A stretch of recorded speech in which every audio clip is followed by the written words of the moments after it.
Hey everyone,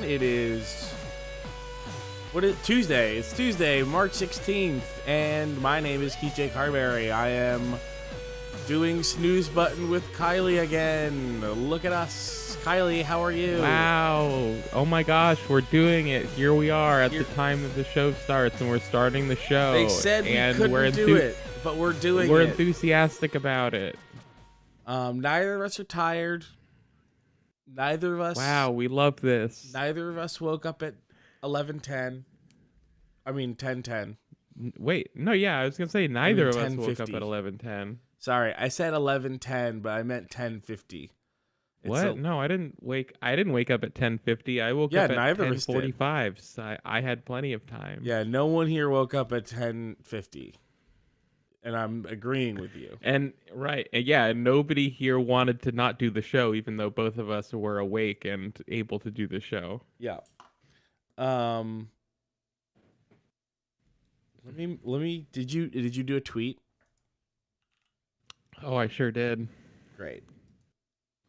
So I'm retweeting it. Hey, we're alive now. I hope everyone can sense my enthusiasm in that tweet. Let's see. It says, "Wow, it's time for another weekly snooze button. We love that." Yeah, so here's how my morning went.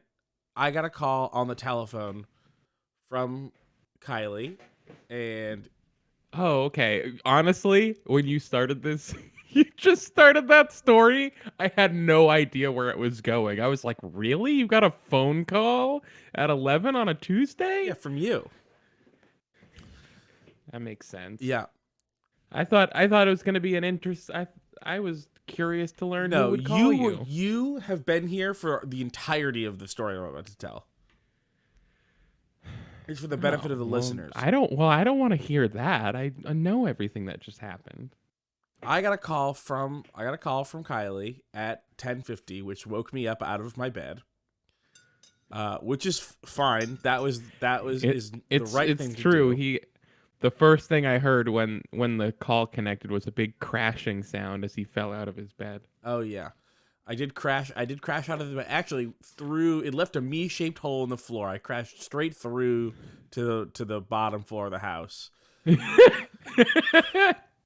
I adjusted my nightcap, and I picked up the phone. He landed square on his set of antique radio Foley sound effect tools. Mm-hmm. And made a great clamor. It was funny. You could see that I had like, it made a piano sound, and I had piano teeth for teeth, but it turns out, oh no, the sound was coming from the Foley thing. It was just a coincidence that I had piano teeth in my teeth, and that's a funny gag. So that was the first thing that happened, and Kylie was like, Are you coming? And I was like, yeah, no, I'm good. And then I went straight downstairs, called you on Discord, and then came the voice of someone who extremely didn't want to do snooze button. Well, I don't know who that could have been. And here we are doing it. I was following the story until that point. Now I'm lost. I don't get it anymore. Yeah. I don't know. I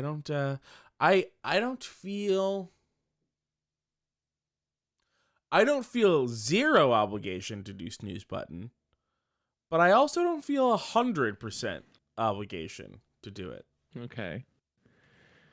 But that was sort of where we were at. Was Kylie was like, no, we have to. Yeah. And I try to live my life where I don't ever feel like I have to do something. Oh, I've noticed this. That's my goal. Yeah, I do know that. Goal. I guess I just think about the people who like our show and believe us when we tell them it happens every Tuesday morning. I guess I also think about the fact that I'm kind of on record as wanting to take a break from Snooze Button and get back to focusing on Let's Plays. So I feel like if I'm already the one who doesn't want to, then not wanting to can't be an excuse to not do it since we're still doing it. That's true, but I feel the same way about Let's Plays, where there have been times where we're supposed to record and one of us is too tired to do it, and I would much rather not do it if one of us is going to be too tired to have fun. But we're not too tired because I'm dual wielding caffeinated beverages. What's the second one? I suggested you go get some coffee, which you did. And I did, and I also have a Diet Coke. Oh, okay. I've never had a soda and been like, that feels like caffeine to me. No. It just doesn't hit me. Like, I don't... Yeah, no, I don't like... Well, I think I mean, didn't you were surprised. I think one time we were talking about how much caffeine was in soda, and you were like surprised when I was like, oh, it's not even close to a cup of coffee. It must have been a while ago, because I guess you drink so much. You're such a coffee person now. You know all about caffeine amounts in beverages. Well, that's what I was going to say was this would have had to have been years and years ago that this conversation took place, because I've been working at coffee shops since I was 20. So I have known about the reality of caffeine in coffee for almost a decade. But Keith, you've never been a soda jerk. You're only a coffee jerk. Not true. I have been a soda jerk. I have worked at a place that had a gun that poured soda into a cup. I mean, I think we all know that soda jerk is, it's like a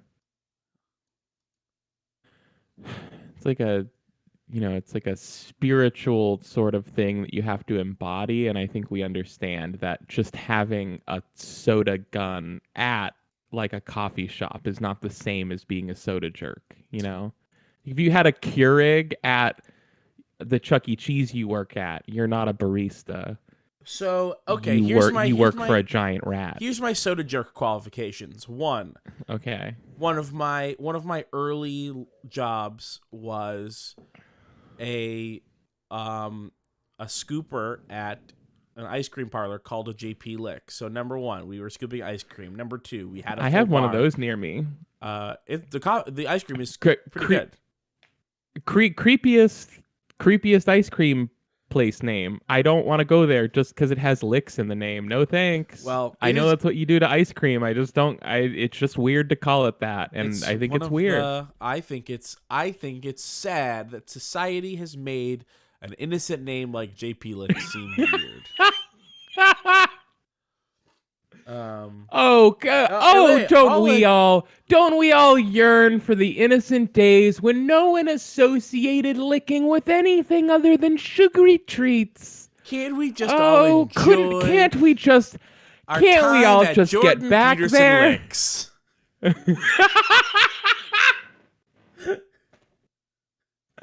Well, now I love it. Now I want to go there all the time.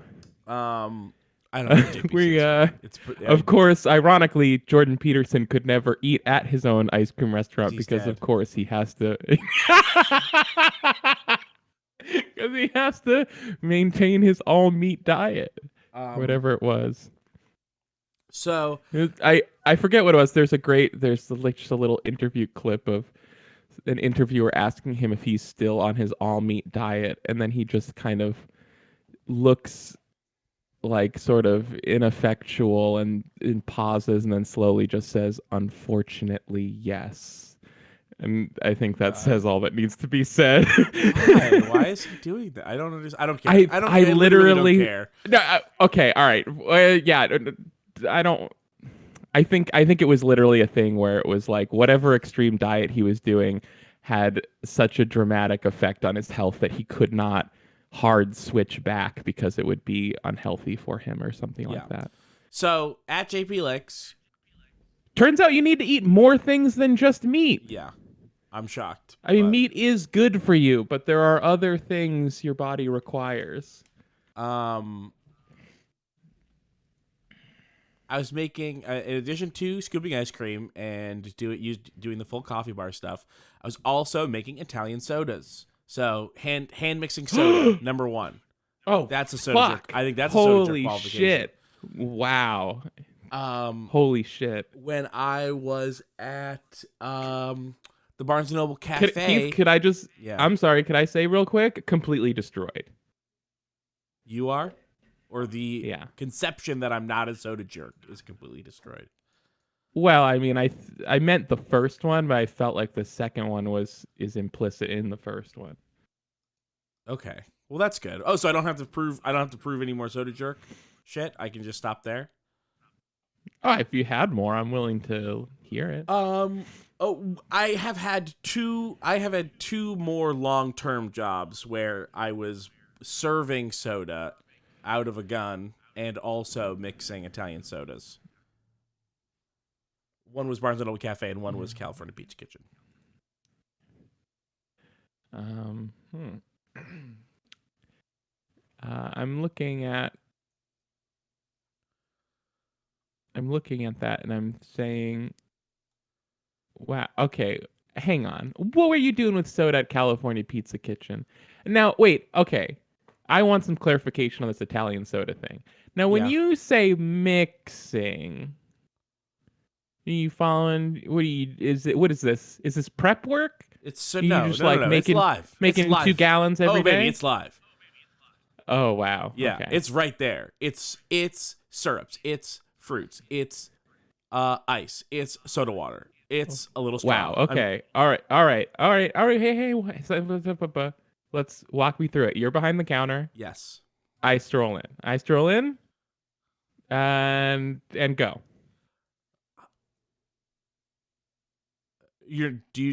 Hi, did you want an Italian soda specifically? Hi. Hi, my name is Keith. I'll be helping you today. What can I get for you? What? Hi. Hello, Keith. I'm looking up at the menu here, and the first thing that struck my eye is this something that mentions Italian sodas, fine Italian sodas. What's that about? Well, an Italian soda is a soda that we mix right here for you in-house. Oh, is that good? Yeah, it's really good. I mean, it's Does like it work? a soda, but you can tell that it's got syrup in it. Oh, okay. It's part of the charm. We got strawberry, we have All right. raspberry, we have blueberry. We have Now, Keith. We have, Now, we have Keith. Lime Ricky. We have a Lime Ricky. Oh gosh, I do love a lime Ricky. Now, Keith, you're at work. We just met. I don't mean to take you to task or anything, but aren't all fountain sodas mixed live? I worked at a McDonald's and we just had syrup bags in the back room that were connected to the soda fountain. A machine injects a pittance of Pepsi, a Pepsi essence into soda water. But it's not the same as having like raspberry syrup that you're like it's not like a soda flavor. It's like raspberry syrup. It's like cool. Yeah.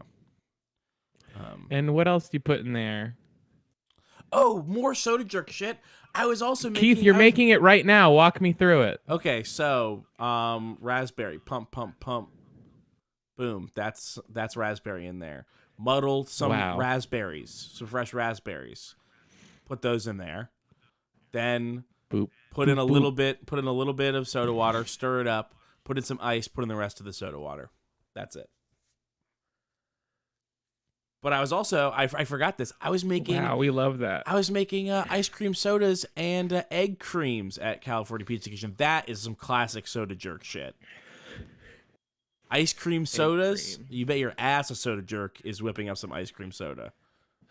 I already don't remember what an egg cream is. An egg cream is an ice cream soda with no ice cream in it. So it is just soda water, milk, and like chocolate syrup. So it's like a chocolate There's no milk egg soda. in it? No, it doesn't no have egg. Egg? No. It must have had egg at some point. No, it was a Depression era drink. I don't know why it's called an egg cream, but it was just like an ice cream soda without the ice cream because ice cream was too expensive. Maybe it did have egg in it at some point, but I cannot imagine where the egg went. What do you use? Maybe an egg yolk to thicken it. Maybe Yeah, maybe that's what I'm thinking. Maybe you use an egg in place of ice cream somehow. I don't know. I think egg is meant to be like a fake, like it's not ice cream, it's egg cream. Like egg is a joke. I think that's what it is. That's Yeah. my guess. Like egg cream is meant to be like Well, but I mean, it's maybe I don't know. Maybe oh, Dorky on it TV could says that it I could am correct. Great. Thank you. And I believe Dorky on TV. what you're correct about what? That the egg is meant to be like a joke. Like it's meant to indicate that it is a fake ice cream soda. Yeah. Um. Hey, you know what's a food term I hear people say sometimes that makes me uncomfortable is Wow. Welsh rabbits. I don't know why this occurred to me, but just weird food colloquialisms. Sometimes they're bad. You know about Sometimes, Welsh what's a rabbits? Welsh rabbit? A Welsh rabbit is just like it's like toast with cheese melted on it, basically. Oh. Uh, and so some people are just like, it's just what you call toast on cheese. It's just a name for it. But of course, it's called a Welsh rabbit because it's a dig at Welsh people being too poor to afford real rabbits. And so a Welsh rabbit is just you put cheese on toast. Okay. Bummer, right? Yeah, that is a bummer. Okay. All right. So, You ever put cheese on toast? How have I avoided this? I just I don't know. not much. You know Well, what I they had you know what toaster they eat ovens. over there across the pond that people don't eat over here, except I eat it and it's great. What? Wait. Beans Oh. on Oh toast. shit. What? Beans on toast. Beans on toast. Okay. Sorry. Yeah. Real quick. I just I was prepared. I was listening until you hit me with the like. No one eats it over here except me, and Yeah. I was blindsided by yet another way that we can appreciate Keith above other Hmm. humans.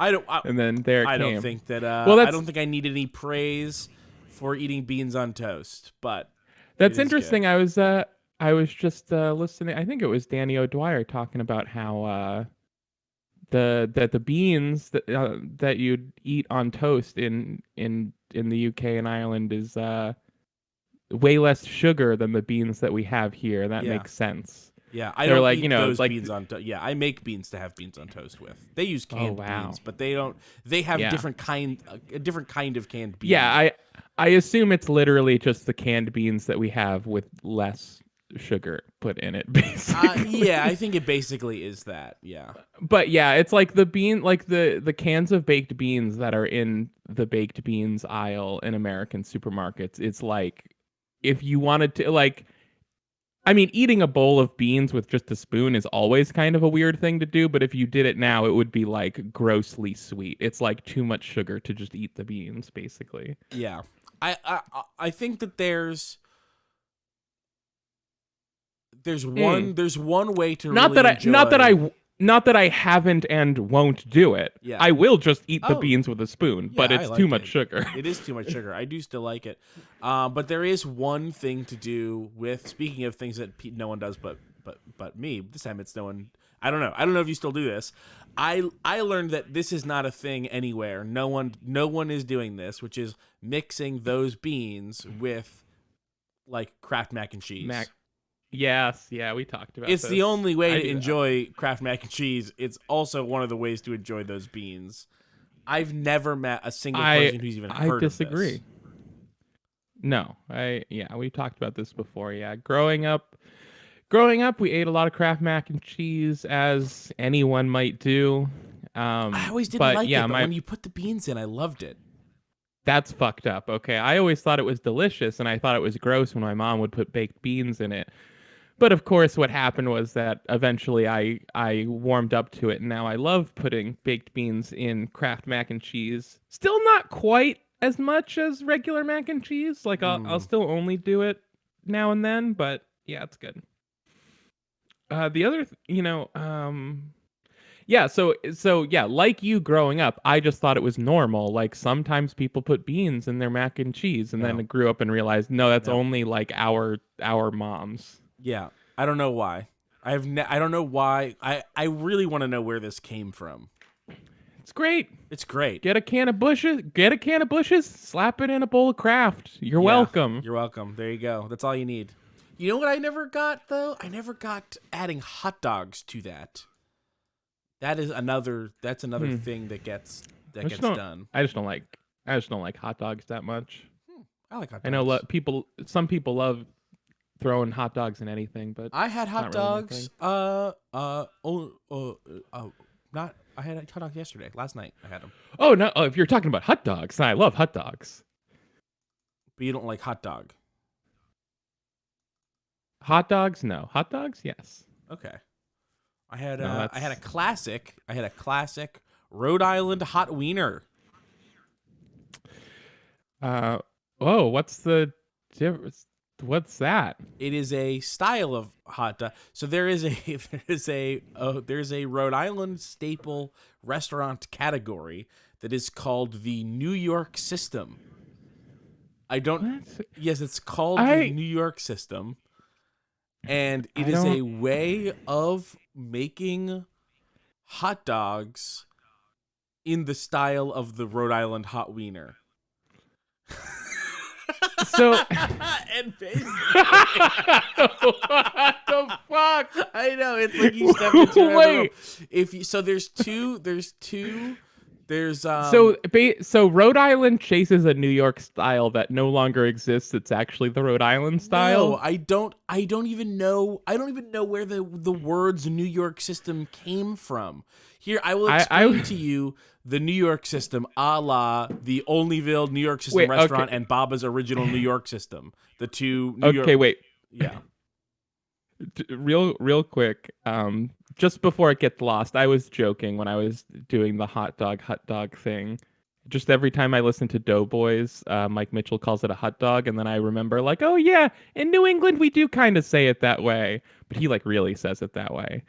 And also, see, this is that accent thing. Never in a million years would I have picked up on someone saying hot dog or hot dog. Like, it just never would occur to me. We've talked about this, but I didn't even know what you were doing until you just spelled it out there. Yeah, I assumed. That's why I had to go back and explain. Okay, great. Nobody was like, is there a different kind of hot dog called a hot dog? No. I just thought you were being weird. I thought you were just being like, I don't like hot dogs. I like hot dogs. Yeah, I was. Okay. And now Doughboys Keith lives in a different state than me. Keith has introduced me to so much weird Rhode Island shit since he moved there. And I know it makes sense because you're like, oh, it's a different state. Of course they do some things differently. I must explain. It's like Rhode Island, it's like, you know that thing when like you're on the couch and you're like, where the fuck is the remote? I can't find it. And then it turned out you were sitting on the remote and you didn't realize it. Yeah. I'm Massachusetts and the remote is Rhode Island, right? Like here, I'll explain Massachusetts is just sitting on top of it and always forgetting that it's there. And then Keith is like, surprise, we have a whole different culture. And I'm like, how is that possible? Here, I will explain to you what Rhode Island is like in real geographic terms, right? Okay. The sort of hub of Western Mass is Amherst, right? And sure. The sort of like then there's everyone knows the Cape, like the Cape Cod. Rhode Island is closer to Boston than either the Cape or Amherst by a pretty significant amount. And Rhode Island itself as a state is smaller than LA County. Yeah. So that's what we're talking about here. Yeah. I will say it's equidistant to Boston from the Cape. Well, I guess if from you're the start about, of the Cape, the Cape does extend out. Yeah, but I mean, like you can't get to Hyannis faster than you can get from Boston to Providence. No. Yeah. Well, barely though. I mean, it's actually close, but yeah. I guess it's. What is it? Like fuck you. Was it like an hour and 20 to Providence? Maybe an hour 10? Yeah, I would call it an hour 20, 25 if you were going from Hyannis to Providence or Boston. Let's also factor in a sort of a sort of universe average traffic into the time it would take to get to Hyannis. Yeah. I do realize that I started by being like, how does Rhode Island have such a different culture? But then explained, like, in Massachusetts, we don't ever think about Rhode Island or remember it exists. And it's like, that's exactly how you get a different culture. I do understand. Yeah. But Well, continue. Here's the other explanation for how that happens is because if you think of it sort of like a love-hate triangle of Boston, New York City, and Rhode Island, Boston is Boston is a city that, like, Boston people hate New York and stand in cultural opposition to them, in a way as to say, we are the cultural center of the East Coast and our stuff is cool. Fuck you, New York. We're just like cool New York. That's how Bostoners feel. Sure. Bostoners definitely think they're cooler than New York. Right. And New Yorkers like Providence because it's like not annoying Boston. And I hate that so much. yeah, and so there, and it's also closer. So a lot of New Yorkers will just go to Providence sometimes because it's like 2 hours and 45 minutes away instead of like if 4 if hours there's in Boston. if there's a pandemic and everything in New York is closed, and so you might go to Providence. And my belief is that Providence is too small and cool to have conceptions about what it is or isn't in relation to other cities. And so we're allowed to be forgotten by the Bostoners, but appreciated by the New Yorkers. This is my understanding of how Providence becomes such a weird, different thing than Boston, even though it's so close. Although what happens is anytime anything happens in Providence, it's empty, and anything happens in Boston, all the Providence people go up to Boston because they're always going up to Boston. Providence was literally founded by some guy who was kicked out of Boston, who thought Boston was lame, and went to go start a better city. And by some accounts, he may have succeeded at that. I totally agree. Providence feels a lot like what if all of the most annoying parts of Boston were not here. And it's a good feeling. It's also cheaper. So here's what a hot wiener at a New York system is, a la the Olneyville, New York system, or Bob's original New York system, the major New York system restaurants. It first appeared. Sorry, in Rhode around Island. here the only hot wiener that we acknowledge is Tom Holland. It is like this weird thing. It was basically like a marketing strategy by like Greek diner owners to associate their hot dogs with like famous Coney Island hot dogs by making them really fast. And basically you lay them all on your arm. You stack them on your arm. Arm was not the word I was expecting to come at the end of that sentence. I'm gonna say you stack them all on your arm. What does that mean? So you hold one in your hand so that okay. You hold one in your hand the way that you might hold like a sub or a hot dog in your hand, where it's resting in the center of your palm, right? Sure, any other wiener-shaped object. And then they extend up your arm one after the other. Yes, and that so slaps. So if you Google Rhode Island hot wiener, it should show up. You can see people doing this on their arm. And so then what you do is you put all the toppings in all at once. You don't make 12, 15, 20 hot dogs at the same time. It's meat sauce. It is like Rhode Island meat sauce, chopped onions, and celery salt. That is the hot wiener. Sometimes mustard. Interesting. And now I just want to make sure, when I could hear that you were on Google Images and you were talking about them, so you're doing a desktop capture so everyone can see the pictures you're talking about. No, right? I was telling everyone to Google. I can do this though. I can. It's just one click, and then they don't have to. Let's put on a show. Yeah, let's put on a show. Here we go.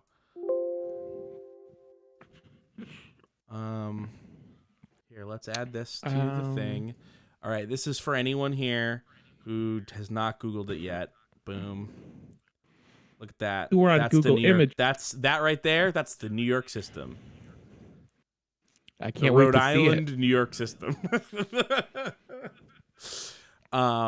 Yeah. So you can't see?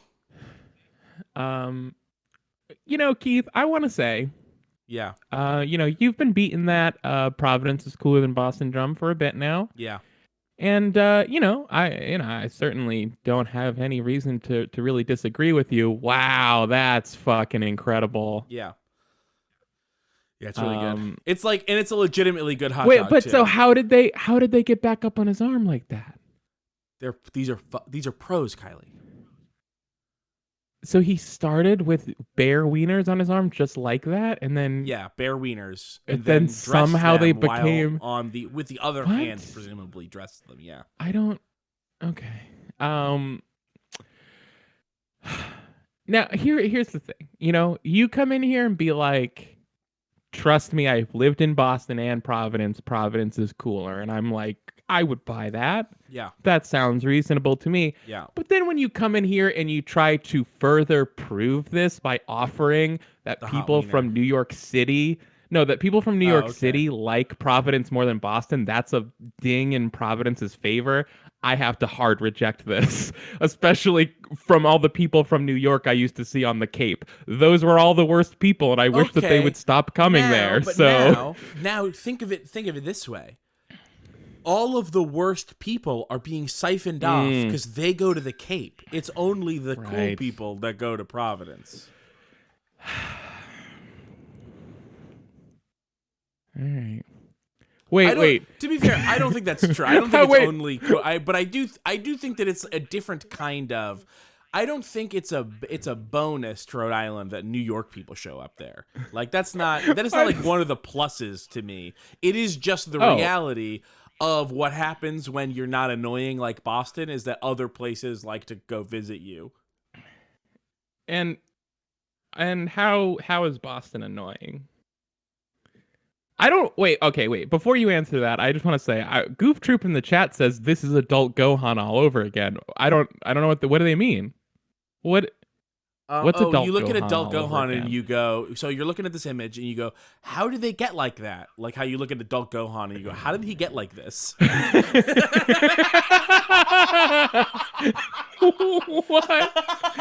Why is Why is the cool teen that we love like this now? I don't. Okay, I don't think I'm not sure that's what they meant, but we can move on.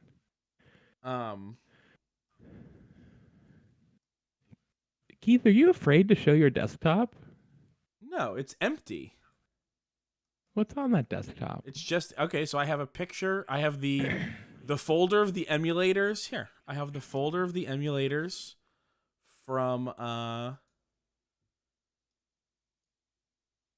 How do I do this? I don't even have a desktop capture in here. Here, let's switch here and display capture. Okay. And just so that we're. I can't wait. Boom. That's all I have. I'm gonna see Keith's. That's my desktop. Desktop. I can't see it yet. I have the Rhode Island. Not the Rhode Island. I have the Rode Procaster app, which lets me change things on my mixer, and then I have the 2 folders from the emulator from the marathon, and that's it. That's my desktop. I don't see anything, bud. You don't see anything? Share screen? I'll share my screen. Well, I mean, on the stream sure is not seeing anything. Really? Yeah. Oh, there it is. Oh yeah, we all love that Bulma and Goku. Yeah. We love that Bulma. Yeah, I switched it when I was watching. I'm always saying that. I switched it when I was watching all of Dragon Ball, then all of Dragon Ball Z, and then all of Dragon Ball Super. Oh, and then here's the Right. hot wiener picture. Is just sitting here because I just dragged it off of the thing. Anyway, I don't so want that's to my see your desktop. hot wiener picture. Why? What did you think was on my desktop? You've seen my desktop. I don't put anything on. I don't use it for stuff. No, no, I just saw that, instead of just clicking the well, I guess maybe this is just me. I just always have the desktop capture at the ready. So I was like, I saw that you instead like downloaded an image and then dropped it into the stream, and I'm like, what's Keith trying to hide? Was he afraid to show a no. browser? Nope. Here's my browser. Great, yeah. Here's my We browser. love that. Everyone can see. Nothing to hide. Just normal browser shit. Keith, Here, do you want to let's analyze my I was just YouTube. analyze YouTube your TV, bookmarks. Again, it's still not showing up on the It'll stream. be there. None of this. All right. I see it. I don't know. Maybe you're behind on the stream. It's up. It's been up. We are slowly watching it go on forever. No, it just got to the stream. I think that you stream should is refresh behind. because it's. I got my friends at the table Maybe links that I'll has refresh. like the books for the games that we're playing and stuff. I have people in the chat now speculating if that folder was just only full of ducks. ducks. Oh no, it is a it's an emulator. Oh, Duck Station. Yeah, it's Duck Station. Yeah. Got it. This is where we're at for today. Okay. Well, someone asking, was that tuna on a hot dog? No, it was diced onions. it was diced onions, yeah. Quite a bit of diced onions. I don't prefer that many onions, but I do like a lot of onions. I'd sure take them. Yeah. Pile them on there. Yeah. Anyway, so I had that, and I had one a hot wiener style hot dog, and I had one that was cheddar cheese melted over baked beans. Speaking of baked beans, cheddar cheese melted over baked beans on a hot dog. Yeah, that was my dinner last night. So damn gangsta saying Duck Station is tight, but it have emulation issues with something we were doing. I believe it is Duck Station that solved my emulation issues, and it was PCSX that had emulation issues. Right. This is the confusion, though. I understand why you would try PCSX, because PCSX 2 is like the confirmed PS2 emulator everyone uses, but no one actually uses PCSX. So it wouldn't surprise me that one was bad. But what was I just remember there being a problem with Duck Station, but what was it? I can't even think of it now. You mean on the stream? None. I just remember thinking like, oh, you know what? You know what it was? There was some issue where like I couldn't get the menu to come up like while we were playing, but that was user error. Okay. I had, because I wasn't using my keyboard, I didn't realize, but I was on like layer 2 of my keyboard's controls, and so I was like, why is escape not bringing up the menu? And it's like, oh, because escape is not escape, it's a tilde right now. Oh. Or something. All right. Yeah, I mean, I guess I don't know shit about Duck Station. I'll just say when I need to emulate a PS1 game, I do EPSXE, but I know that was the best PS1 emulator for a long time. I don't know if Duck Station is better. To be fair, I did look online for PS1 emulator advice, and people were saying PCSX. So it's not so damn gangsta saying all I know is Gundam Battle Assault 2 wasn't working in EPSXE and it worked in Duck Station. Yeah. Hey, my issue was like weird sound shit in Final Fantasy 8. Like it was like the sound was like stuttering, especially when like the video changed, like if something like if something faded out and faded back in, it like couldn't handle it. He was like, "Oh, why isn't this Red Book audio? It'd be so great. Put in a CD player, just listen to it. It'll be really cool." Um, I'm getting a lot of splashback from your headphones, Kylie. Sorry. It's okay. I just don't know why. What are the headphones that you use? They're big over ear shitty Turtle Beach headphones that I got from somebody else for free many years ago. Okay. Yeah, it's definitely time. It's definitely time. We'll save $50 at a time, and we'll get you some good headphones for recording. Yeah, I was gonna say last week on the show you were like, you need to buy this, you need to buy that, you need to get this, and I was like, oh wow, I guess the guy who practically decapitated me for suggesting we might get an Airbnb for the weekend is gone, and now we've got the you need to buy all new equipment guy on the what show. What are you talking about? All Love I said this was guy. you need new headphones. That's it. Literally the only thing I said was you should get headphones that work instead of break. Oh, I also need a new interface. Okay, well, I would say that you need new headphones and you should get a new interface, and both of those are more important than getting a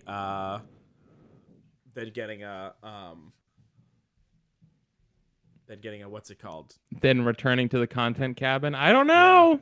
Yeah. I'm not sure I can agree with this, but it's fine. Basically the idea was that if you paid out of pocket for your interface, then you could stop paying me for the mixer, because you'd be basically, or not the mixer, the microphone, because you would have paid off the microphone basically. Okay. So I wouldn't have been to pay for anything. You know what we have to do? You know what Grados? I want to do? We'll get you some Grados. We'll get some Grados and we'll mod them for Grados. Yeah, we'll get some Grados. We'll get some replaceable. We'll do the replaceable headphone jack mod to your Grados, and we'll get you some Grados, and then we'll get me some Grados. I bet Grados would sound really good for video game shit. That's my guess. Dude, what's a Grado? It is just a brand of headphone. It's a sort of like I would call it's like a long time like New York family headphone maker that somehow is still affordable. I was planning to get Raycons. All my favorite podcasters and YouTube video creators have been advertising Raycons. No, and I heard that for the quality that you heard wrong. It's half the price of the next brand quality. YouTubers are either lying for money or don't know what music is supposed to sound like, because they sound like trash. And now I'm not disagreeing that they're lying for money. I guess I would just say that legally lying for money is called advertising. Right. Yeah, sure. I don't mind that some people call lying for money advertising.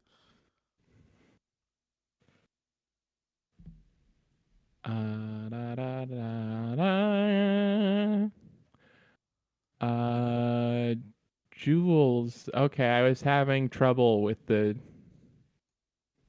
that name. I thought maybe the L was an I, and I was like, "Is this Juice?" No, it's Jules. Just Jules. It's like the tobacco vape, but only one U. Nice. Yeah. They want to know if there's any plans to continue Final Fantasy. It seemed like Keith liked 9 and we 10. had plans to record more 10. Actually, I don't remember what happened, but we canceled, and we haven't gotten back to it.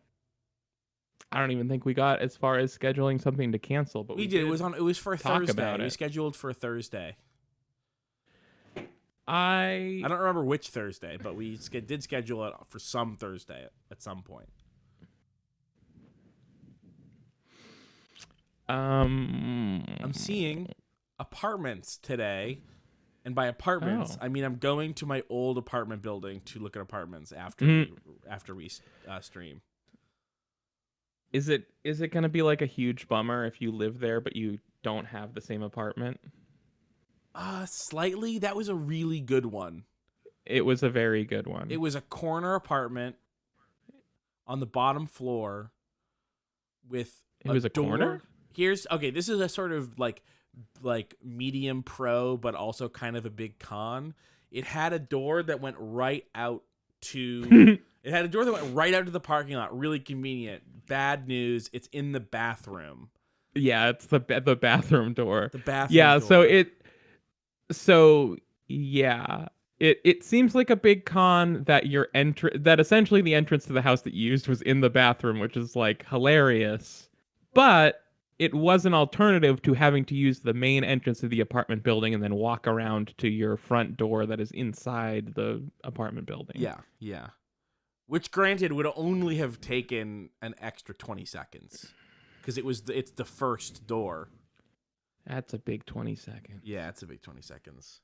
It makes all the difference. Yeah. In the world.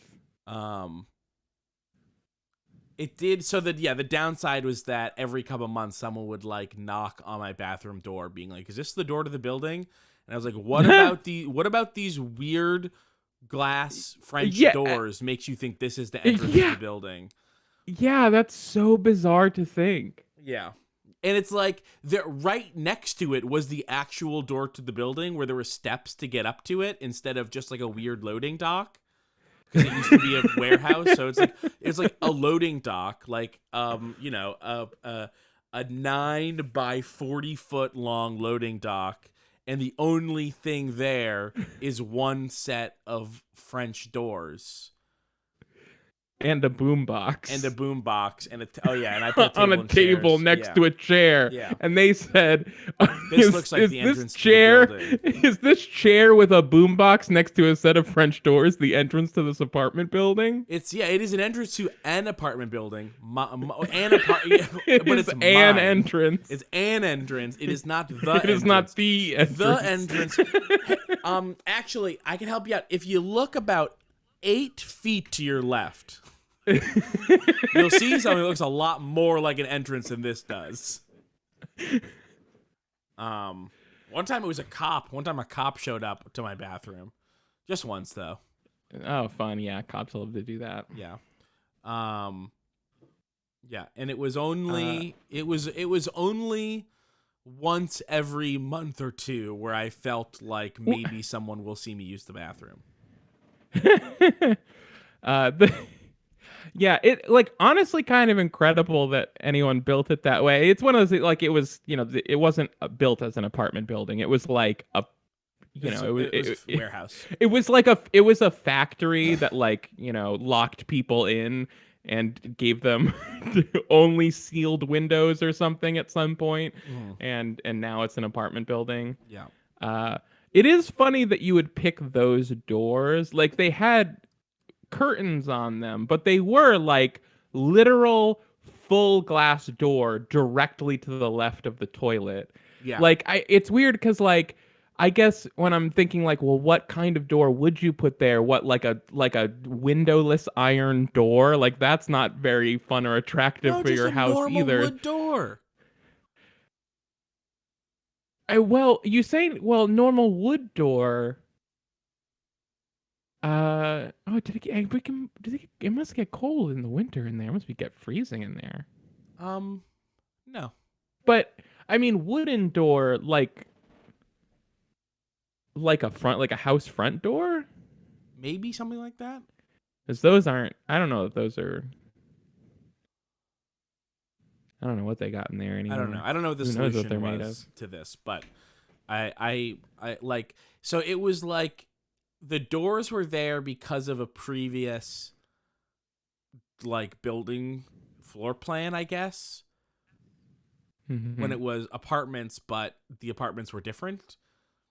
And I don't know what that room was where it made sense that there was French doors, and I don't know what the conversation was like where they were weighing out the pros and cons of either getting rid of the door or not.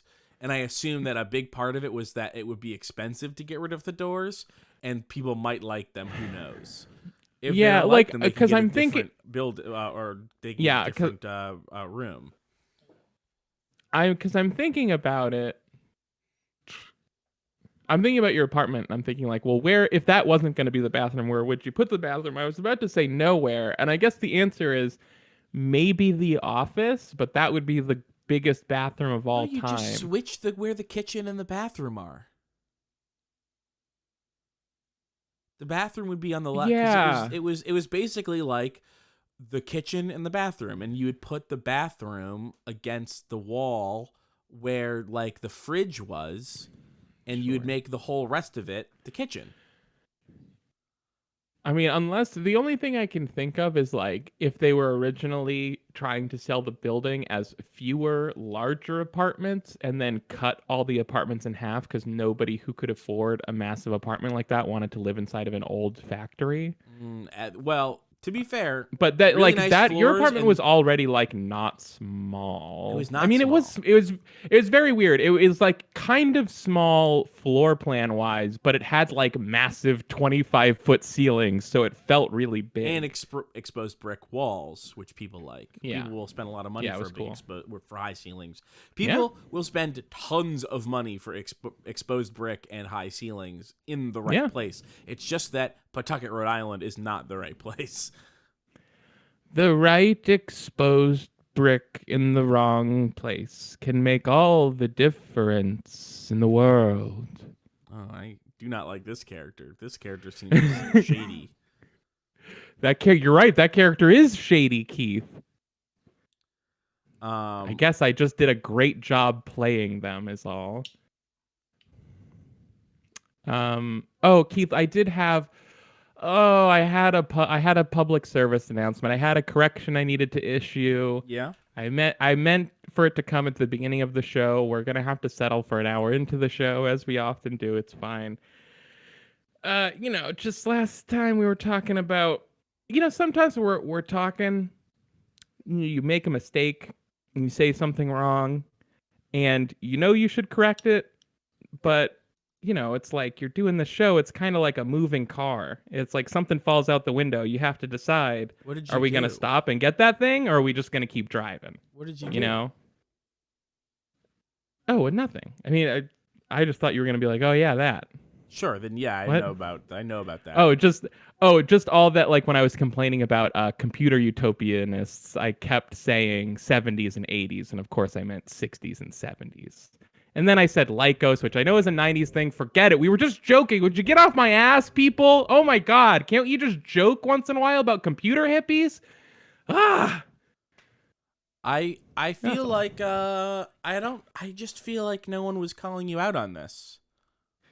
Oh, they were beating down my door. My phone was bleeping every 5 minutes saying, I heard you say that thing on that show. Are you sure you don't mean 60s and 70s instead of 70s and 80s? Yeah, you're right. Give me a break, everybody. I'm just one person. I feel like those Oh, and now we're in Hardspace Shipbreaker. I feel like those computer utopianists were still there in the 80s. Well, sure. I guess. I mean, when was that Linux documentary that you were talking about? When was that? That was definitely from the 90s. Yeah, so there 90s. you go. They still existed. They still exist. Well, it was still, they still existed, but they existed in documentaries to tell people we used to have this thing that we believed in or whatever. I just thought about it. I was really mean to computer utopianists. And I mean, utopianists in general, it's a bad thing to be. Don't be one, because a utopia is not possible. But, I was... Keith, I'm just in a dark place right now is all. And, I guess it's not... I can't get mad at computer hippies for not successfully having changed the world. Because I guess it's kind of hard. Well, I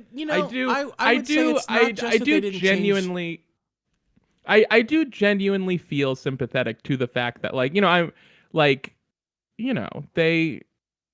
they looked at computers and they saw a bright future that was possible. Yeah. And we got a little bit of that bright future, but there was a whole lot of other stuff that they didn't know was going to be there as well.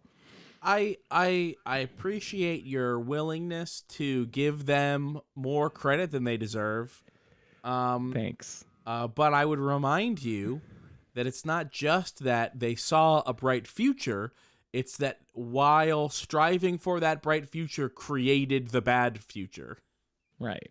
Well, I want to acknowledge that, not all of them did, right? Like, it's not fair to judge an entire group by the, like, well, what am I saying? The I think the whole the joke started as me trying to pose myself as a computer utopianist in opposition to you, the like commercializing tech person. So even in the bit, I was acknowledging those two people as different people. So Right. whatever. Listen, it was kind of mean to be like all tech hippies were idiots that got it all wrong. And maybe that's not true. I'm sure they're, I'll say it. All tech whatever. hippies are idiots, and they got it all wrong. And there you go. You can Sure. live conscious free, and I can accuse the tech hippies of totally fucking things up for everybody. I mean, you want to know who one of the tech hippies was? Steve Jobs' friend. Is Steve Jobs' friend? Yes. I thought you were gonna say Steve. Well, Steve Jobs. Well, I'm talking about like Steve Wozniak is still like a tech Steve hippie. Wozniak, Steve Jobs' friend. Yeah, Fuck. Steve Wozniak's still like that, but he's also like, Sure. drunk off Apple shit, and and Apple's it's so terrible. I don't. I haven't spent any time really keeping up with the Woz. Tell me about how he's drunk on Apple shit. Well, he just like I think cider? he does I think he does consulting for some cider. He does consulting for them, and I think he has like a stake in the company, and he just like lives in the desert, like collecting Apple money, and every once in a while being like, I don't like this thing Apple's doing, and it's like, okay, Yeah, he but when definitely- your time to stop that, your time to do something about this was when you let a maniac like Steve Jobs be the guy who made all the decisions for what Apple was going to be as a company. Right. Well, you just like tinkered away actually doing interesting things with computers or whatever. I'm not an Apple history pro, but remember, this is my do you know boy, egg on my face if this isn't a story about Steve Wozniak, but I'm almost positive it is. And I probably told you about it already. You know the story about the Steves and the arcade breakout machine? No. Nope. So they were making so both of them worked at Atari, Steve Jobs and Steve Wozniak. And by the way, when I talk about Steve Jobs being like an annoying tech hippie, Steve Jobs basically invented this. Steve Jobs like spent 2 years in India and then like came back and was only always wearing like like clothing from there, and like had a shaved head and was always meditating and stuff while he's working at Atari. So that's Steve Jobs in the 70s. And they so Atari was making Breakout, and obviously they save, the fewer chips you can put in a machine, the cheaper it's going to be, and the better the programmer is, they might be able to create a machine design that saves chips. And so they put out this thing to the employees that was like, anyone who can, or maybe Steve Wozniak didn't work for Atari. Steve Jobs did. And Atari put out a thing that was like, any employee that can create a design that saves us chips on Breakout will earn a bonus of this many, like thousands of dollars or hundreds of dollars per chip that they save from the machine. And so Steve Jobs goes to Steve Wozniak and says, like, if it was like you'll get $1,000 per chip you save, Steve Jobs goes to Steve Wozniak and goes like, if you can, hey, for every chip you can save on this Breakout design, you'll get $500. Right. And so like Steve Wozniak writes this, makes this incredible design that saves way more chips than anyone thought was possible. Steve Jobs takes the credit for it and then gives his friend only half the money. And then like Steve Wozniak doesn't find out about this until like maybe when they were writing The Ultimate History of Video Games, like the book, and he was being interviewed for it. No, that can't be right. It must have been his story. Anyways, yeah, there's like some great line that was like, oh, I knew Steve Jobs would something like I knew Steve would like do anything he could to like to make a profit on something, but I didn't know that he'd do that to his own friend or something like that. I don't know. Steve Jobs, very cool guy. And see, that's what happens. That's how knowing someone can cause you to not know them. Because not knowing Steve Jobs, I already knew that he was someone that would do that. Wow, it's funny. You can know someone less by actually knowing them. Okay, that's true. But to be fair, you are listening to that story in the 50 future. years in the future from when it happened. Yeah. I think, Steve, like Wozniak telling that story is also being like, I know this now and didn't know that then. But I'm also thinking of this from the angle of Wozniak didn't know that he did this for a really long time and then learned and was surprised. Sure, yeah. Which is what you said. So if that part of it ends up not being true, but I mean, it's like it's right there in the line, right? It's like, oh, I knew my friend was a piece of shit, but I didn't know he was like a piece of shit, though. I didn't realize. Like, look, he did the same thing with Apple, though. He did the exact same thing. Apple is literally just that same chip story retold, but with Apple computers. Right. Well, that's I think that's what I'm saying is that like Wozniak is telling the story after this. So I guess this is like he already doesn't like Steve Jobs anymore, and he's trying to be like, wow, he's even worse than I thought. Yeah. But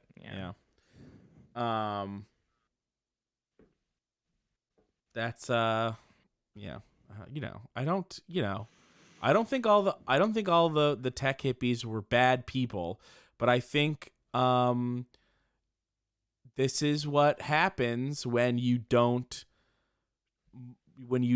filter your stupid tech utopianism through any sort of real understanding of how the world is structured. Yeah. You just sell everyone computers, and once they've bought the computers, they can learn things, and learning makes you smart, and smart people are free.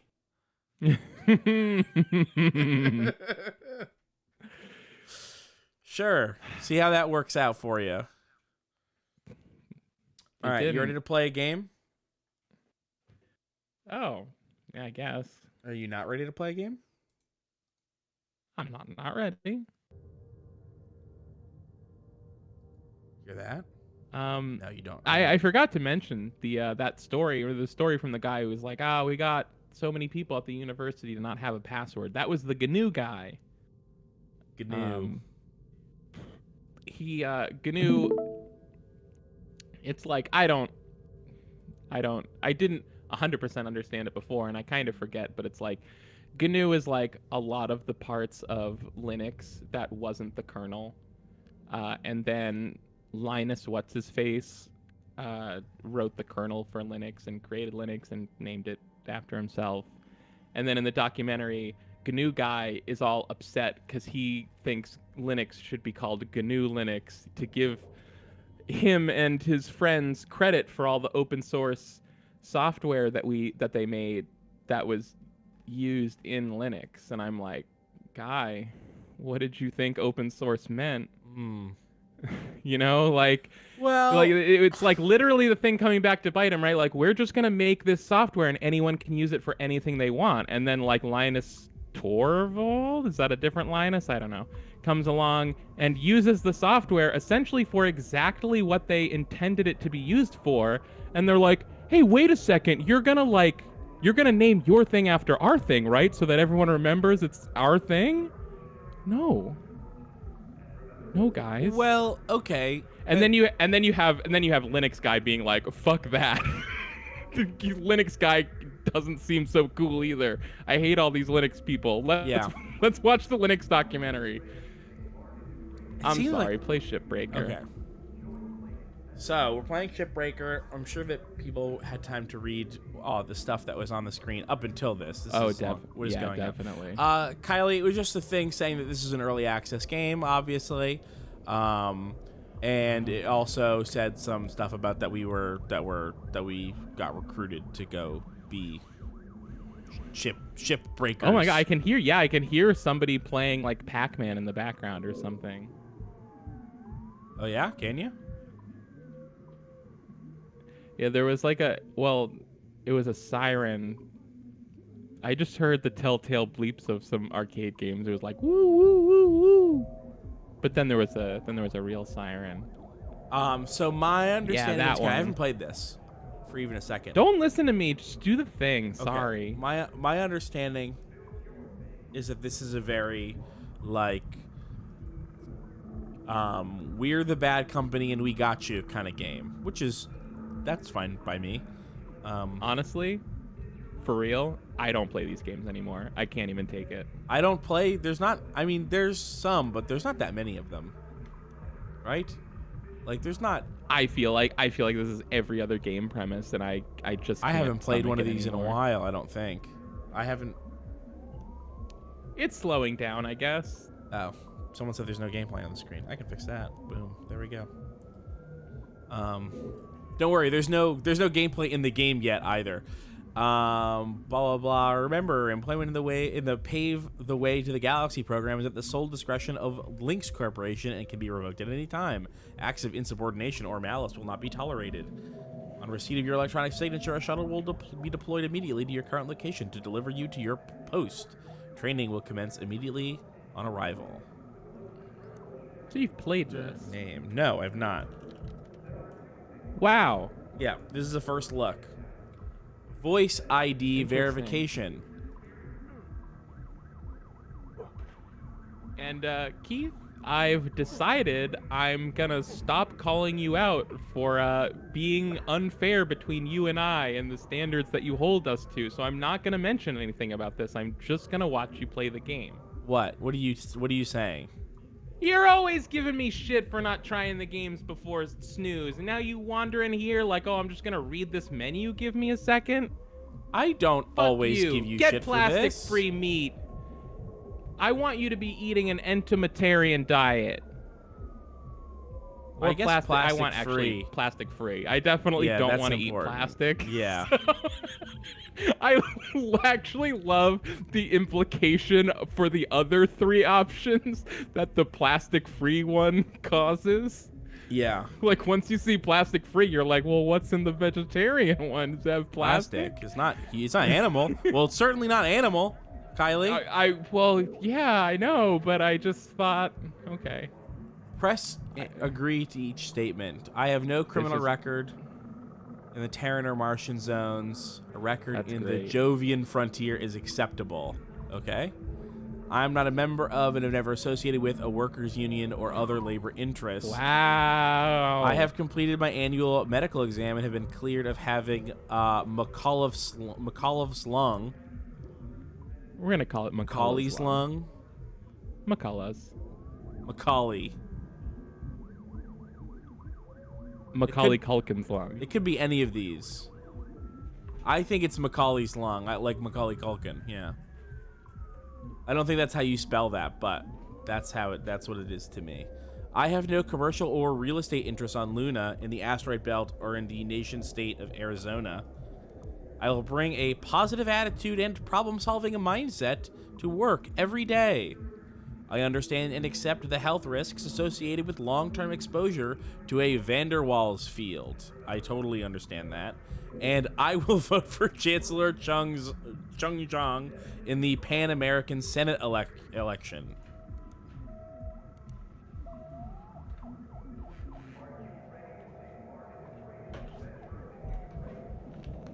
That's small.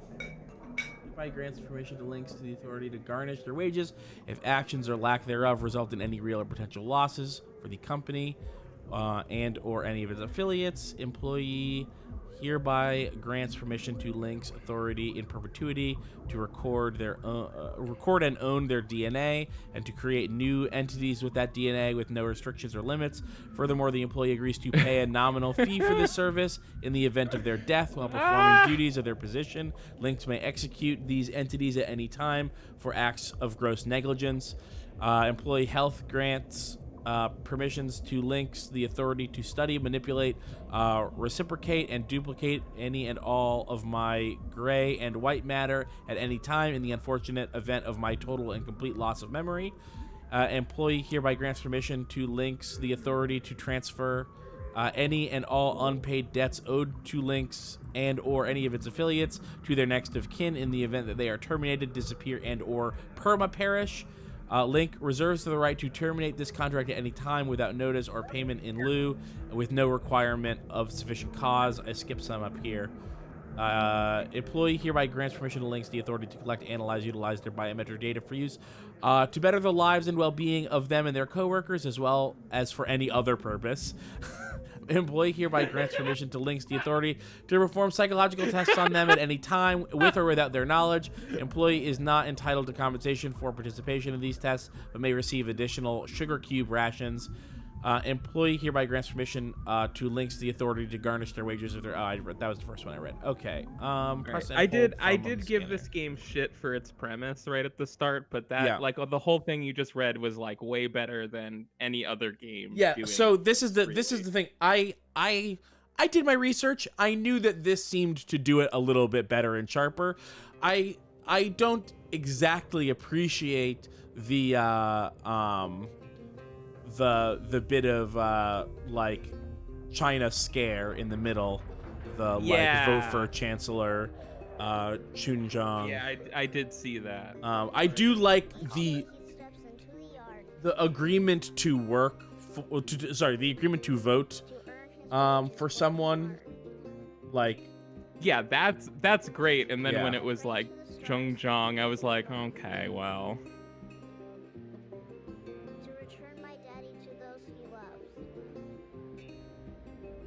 volume up just a smidge. There comes a time when he and death meet. What's the next cutter that takes his seat? but the like use your DNA to enrich the lives of you and your crewmates as well as for any other reason. Yeah, it's like incredible. Really yeah.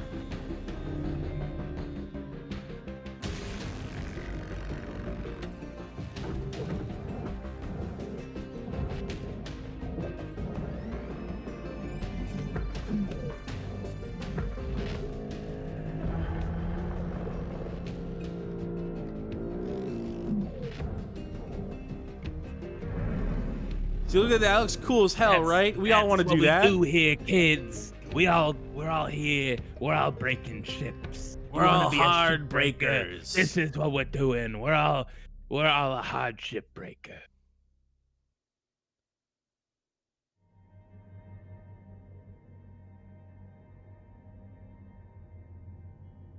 Tethers are significantly more powerful than your grapple and can be combined to increase their strength.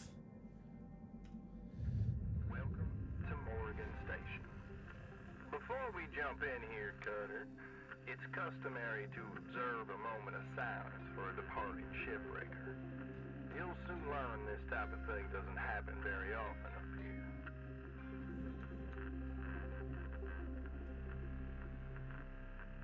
Huh. Well, my name. Hey, I'm back. I'll be your eyes Hello. and ears when you're in the yard. Hope you didn't miss me. Used to be a cutter myself until there were some Little stuttery. with one of my clone jobs, but never you mind about that. Let's get to work. I believe this is a pretty system-intensive game. Huh. But I have a pretty system-intensive system. You know what this? True. So the thing that's weird about it though is that look, it's see that when I'm turning, it goes like no, you're not. You're actually not. Yeah, that. See, it's just like it like jumps. Maybe is it? Huh. It's just weird. It's just not something that I've like. Maybe there's something in gameplay that is like. Maybe it's in like controls. There's some kind of like mouse interpolation happening. Yeah. This might just be a game that is good with a controller. This is reminding me of that other game that no one ever can remember the name of. Remember that one? No, because What was that? It's that space shooter that 3D Mark made. 3D Mark. Oh, I don't really know 3D Mark. Well, it's like the only game that they've made. Like, it's like, hey, remember the 3D Mark people made a game or published a game. Oh, Horizon? It's like Horizon. Yes. With not Zero Dawn, but No, it was the other just like Horizon. Yeah, the space it basically shooter, looked yeah. like it looked like this, but instead of cutting up ships, it was a multiplayer shooter. It looked really good. It was basically, it was basically like a tech demo for how good they could make something look. Yeah. This is like 13 years old at this point, right? Maybe 10. Ooh, no. I mean, it's probably up there. It would definitely be more than I would guess, but it couldn't be more than 10. That would be nuts. Okay, this is much better with the. I would guess that game is 6 years old, which sounds too old to me, but I'm guessing up.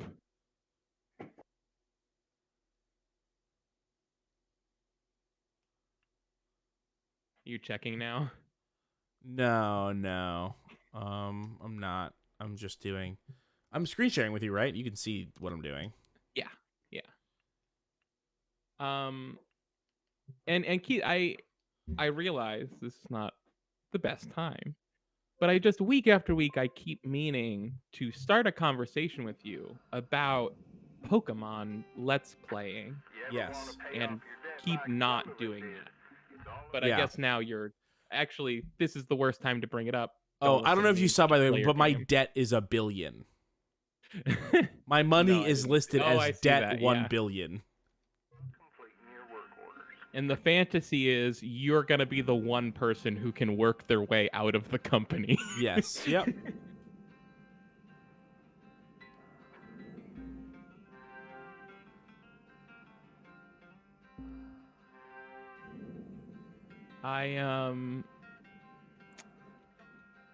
I tried to Pokemon? No, I don't want to get into that. You're getting your bearings here. I was just saying I put some Game Boys together last night. Had a real nightmare of a time trying to get the hinges out of a GBA SP. And ended up breaking, I think, both of them, and now I have to buy new hinges. All right. That sucks. But I did get my Pokemon Game Boy Color all set up. Roll. Try rolling. I don't believe for a second that this company would actually spend the money on like a one-on-one trainer for you. They would totally give you some e-learning. Talk about the grapple tool for a moment, shall we? Specifically, how you use it. Now you can pull things towards you using the grapple's reel ability. If you reel in an object that's lighter than you, you'll pull that object towards you. But if you reel in an object that's heavier than you, does this have VR? It must. I don't know. Once you've grabbed the antenna with your grapple, your HUD tells you where you should put it. You've got furnaces and processors on the left and right, while the barge is underneath the ship. You heard about PSVR, right? Well, the last that I heard was that they're not planning anything with PSVR for the PS5. Yeah, no, that's funny. We talked about that one week on Snooze Button. We had a whole thing about, I can't believe they're giving up on VR. What happened to VR? Less than a week later, Sony was like, guess what? PSVR on PS5. It's totally happening. We're doing it. We'll tell you more later. Weird, right? Yeah, that is weird. They literally 180'd from like, yeah, I mean, honestly, at this point, it would probably be silly for us to not go back to it at some point, I guess, but it's not tomorrow. And then, like, basically the next day, they were like, actually, we're doing it. Push. So that's good. Push. I'm happy. It's just funny. What is the antenna that it wants me to do? It wants me to It's literally marked on your map right there, on your HUD. It's behind you. Behind me? It's those turquoise arrows. These? No, those are green. Oh, antenna. There's Okay, the word, I see now. The word antenna is on your screen, yeah.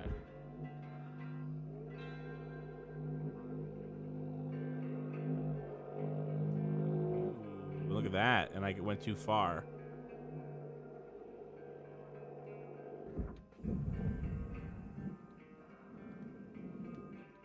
So I want to do maybe this.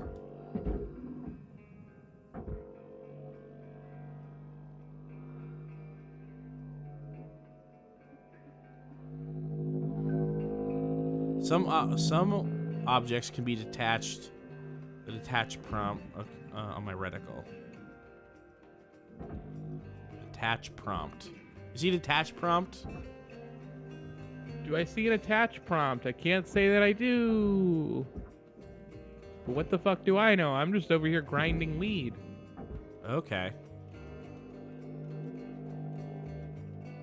I wish where it says you will see a detach prompt, it just said what the detach Use the grapple to attach to the antenna. Well, you have to be looking at the antenna first, probably, to detach Is it, this I not would the think. antenna? Is that what now? Oh, it's this. No, it's that looks like a specifically. shooting gun. Okay. There you go. Oh, so you literally just like rip it straight off. Yeah, I was just looking at the wrong part. See, the arrow was like, see, this bigger thing, but no, this smaller thing. Huh.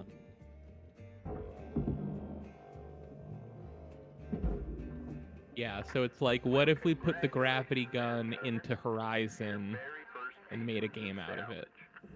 Another billion or so of them antenna, and you will have completely wiped out your debt. And then what if we added a cut a spaceship in half gun? Yes. Which is what I thought Half-Life 2 was missing.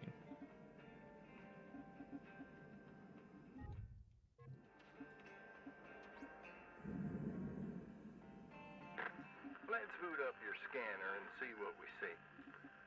Now we're looking for cut points. Think of them as the chunks of glue that hold the key structural segments of the ship together. You didn't back me up on my e-learning thing. No, I agree. I totally agree. Bingo. Look at that. That's the stuff. That's the stuff. That's cool. Yeah. That looks like a Metroid Prime map. This is Metroid Prime 4. We found it. You may now equip the Stinger head mount. I'm uploading the final work order objective required to complete your certification rank 1 training, and yep, you guessed it. Let's get them nacelles on the barge with them new I'm tools. determined to not be worried Now about make Metroid sure Prime you don't 4. let your cutter overheat while I'm it's not even flying. thinking about it. I never even heard of it. Hear a chirp when it's just about to Well, overheat. you're not a Metroid Prime Or fan. You can keep an eye on the temperature gauge in the lower right of your HUD. Cutter. But Nintendo announced Metroid Prime 4 years ago, and it wasn't going to be made by Retro Studios, who made the first 3.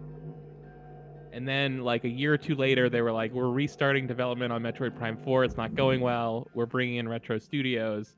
And then that was, like, 2 or 3 years ago, and we haven't heard anything from it since. And people are like, oh, no, where's Metroid Prime 4? But I'm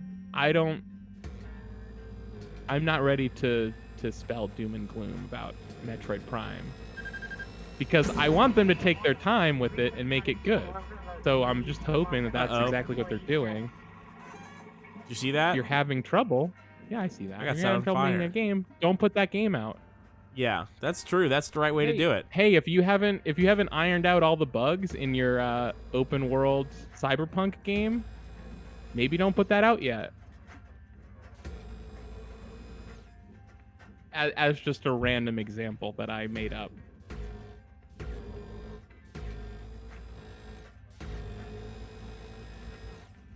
Something's not right. Did you hear that shit?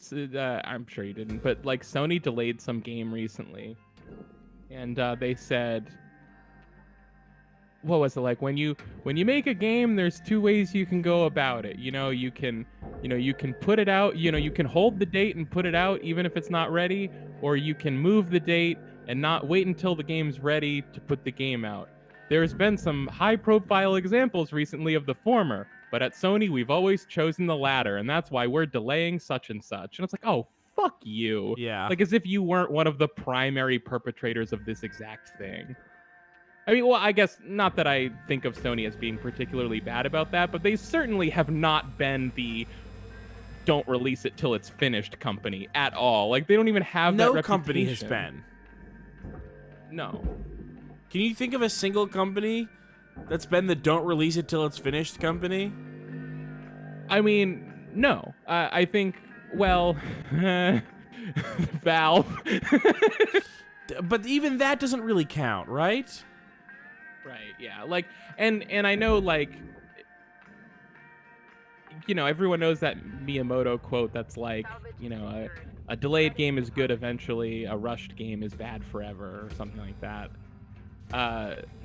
Yeah, so I guess maybe Nintendo. Nintendo. But like is maybe doing Nintendo sometimes, but they have definitely had a number of examples in recent years of them extremely not waiting until a game was ready to release it.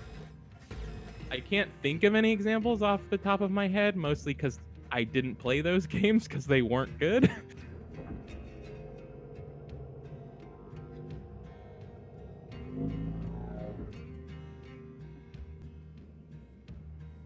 Or like maybe even Nintendo is less guilty of putting out a game that's not ready to put out as much as they are guilty of just putting out games that are so unambitious in their design that it's like, why did you even make this game? Right. Like the Animal Crossing board game? Video game? Well, I've never even heard of this. What is this? Yeah, they made like a Mario for Wii U. It was like Mario Party, but it's Animal Crossing, but there's no mini games. What? And so it's like Mario Party, but more boring. So they Animal Crossing. I promise you, I am not being overly reductive by calling it Mario Party without mini games. What do you do without mini games in Mario Party? You collect coins. There might be some. I think there are some kind of like. I won't call them games. Activities? There's maybe mini activities. I don't know. It was very thin. It was called like it was Animal Crossing Amiibo Festival. So it was supposed to be like buy all your favorite Animal Crossing amiibos and then use them in this game, and nobody did. And that's why Animal Crossing amiibos are always on super clearance everywhere. Oh,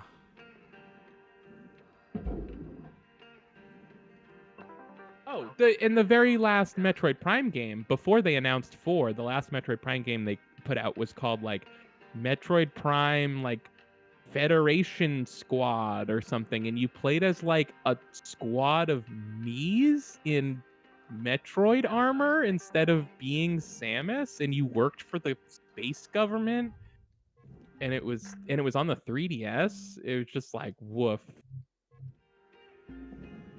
Wait, what did you play as Samus in?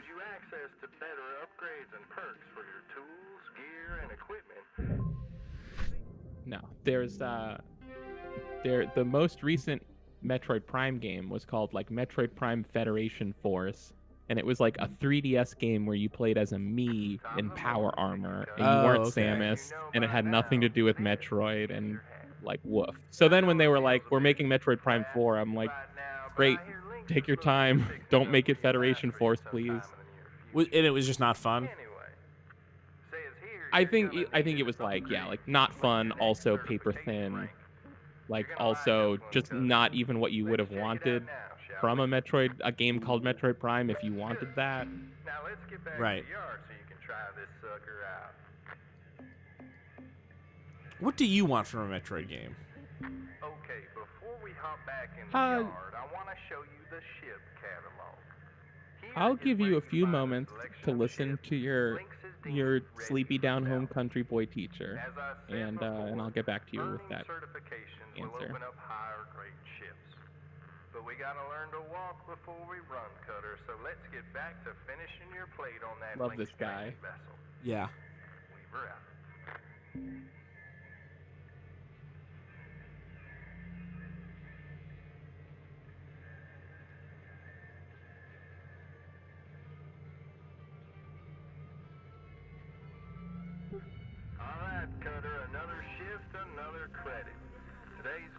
to complete your certification rank 2. Thing is, this is the exact kind of temperament that, like, the hyper-capitalist, like, factory work environment does not breed at all. Like, What, love this this chill character, guy? totally unfitting with the whole vibe of the thing. I don't know Like if this the- guy's job You know, is like, just hey, like we're sit- just out here to chill and cut up ships or whatever, but, like, you're working at, like, the Amazon of shipbreaking or whatever. Right.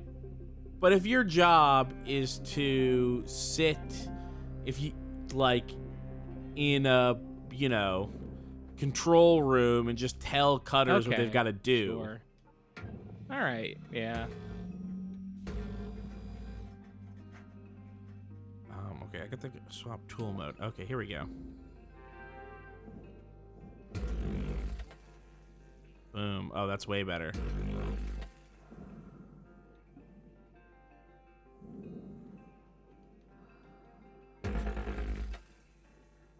I'm not a huge fan of this, like, shoot the weak points thing. I thought it was all about slicing and dicing. I thought we was pulling a Metal Gear Rising over here. Well, this is just the second upgrade, so I think that you probably get more of that. See, look at that. I Boom. think this game sucks. I'm calling it now.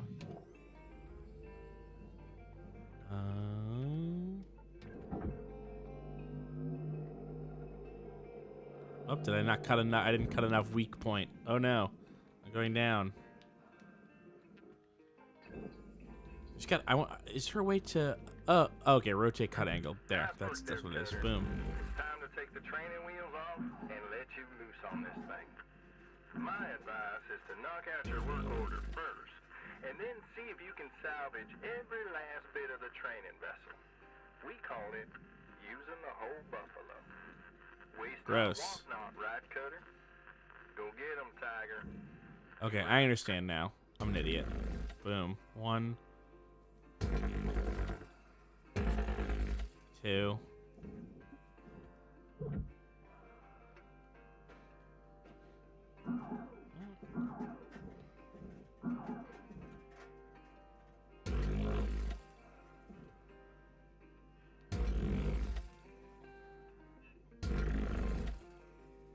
Okay. That's it. That's what I wanted.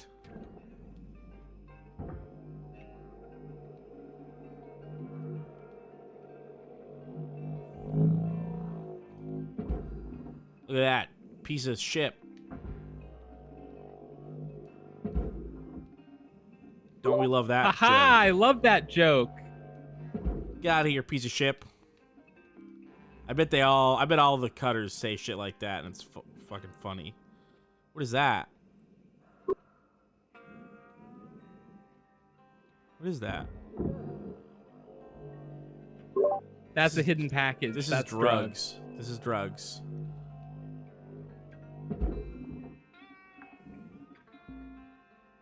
Salvage deposit accepted. Credits transferred.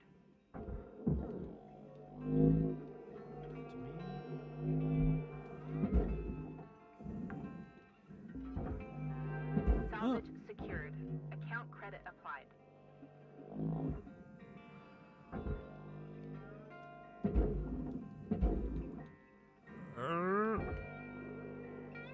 No, no, no. Put it in the hoop. I'm trying to put it in the hoop. I'm trying to hoop it. I gotta say the actual like flying around in space taking a little bit to get a hang on of. What is that? Do you keep leaving and joining the chat? What is that? What is that? What are you doing? No. Nothing. Maybe I'm getting messages on Discord. Maybe that's what that is. But I'm in Oh, they're really coming in now. what is that? Why are you doing this? Sorry, that was just me unmuting my mic. I didn't know it made a sound. I assumed muting my mic wouldn't make a sound since, you know, it's okay. that's what, that's the point of muting your mic. It's coming in through voice meter. That's why it's doing it. Oh. Whoops. Not anymore. Okay, obviously that that I'm moving this is like a fluke because it's not cooperating. So I gotta break this up more, I think.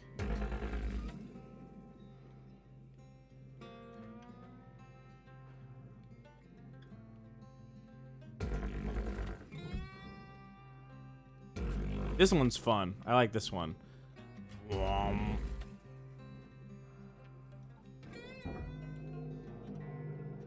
Keith, you should have reminded me to sound better.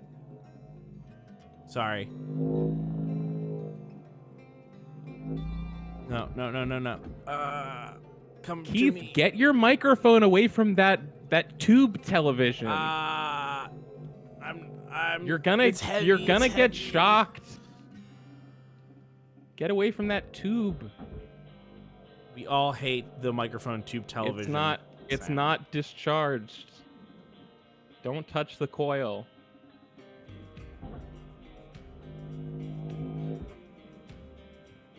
Okay, this is movable now. I can do it now. Salvage secured. Credits deposited. So I got update on the Game Boy Color that I bought. Oh yeah? The one that had a broken screen and a broken speaker. Yeah. I replaced the speaker, and luckily that's all that was wrong, so it started making sound again. Which is great, because if the reason that the speaker wasn't making sound was something other than the speaker was broken, that would have been a lot harder to fix. Yeah, so... but what I was really worried about was that the Pokemon Game Boy shell that I had wasn't made for the replacement LCD. It was made for the original LCD, so I had to like hand cut the inside of it to fit the bigger screen. It's way bigger because actually the way the funny playing Game Boy Color LCD works is that it's just the exact same one they use for the Game Boy Advance, which is already bigger than the original Game Boy Advance screen. And so I just have now...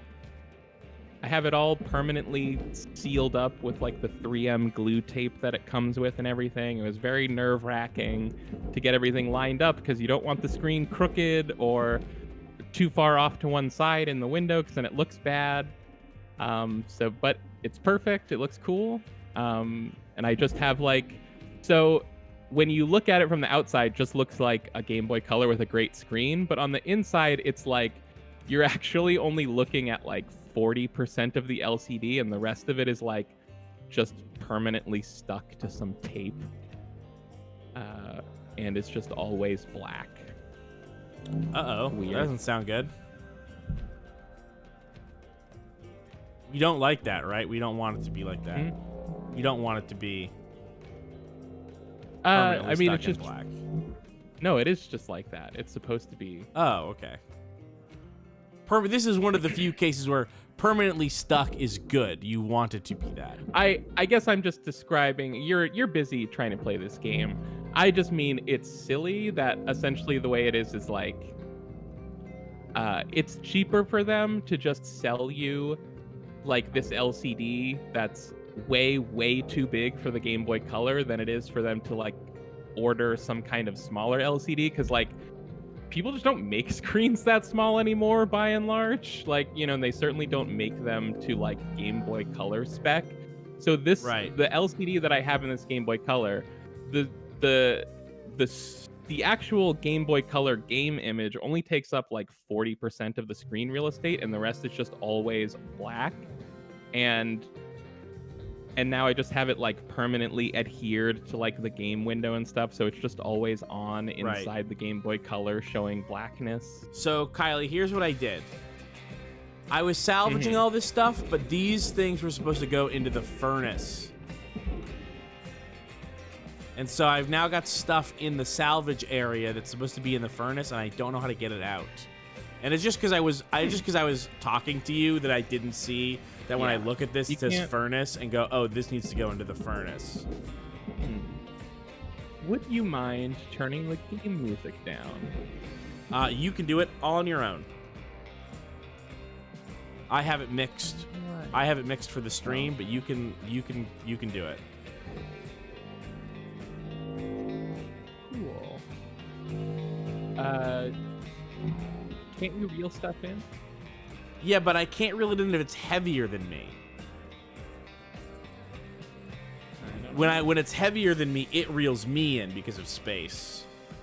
But I guess I can cut more stuff off of it.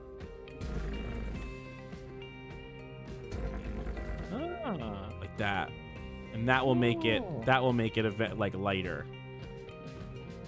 So I can go like this is furnace stuff. I reel this in. God, it's all heavy, huh?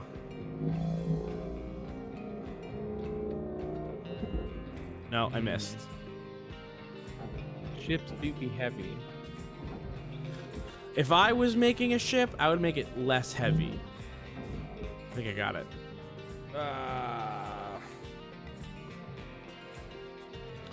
Kylie, what is your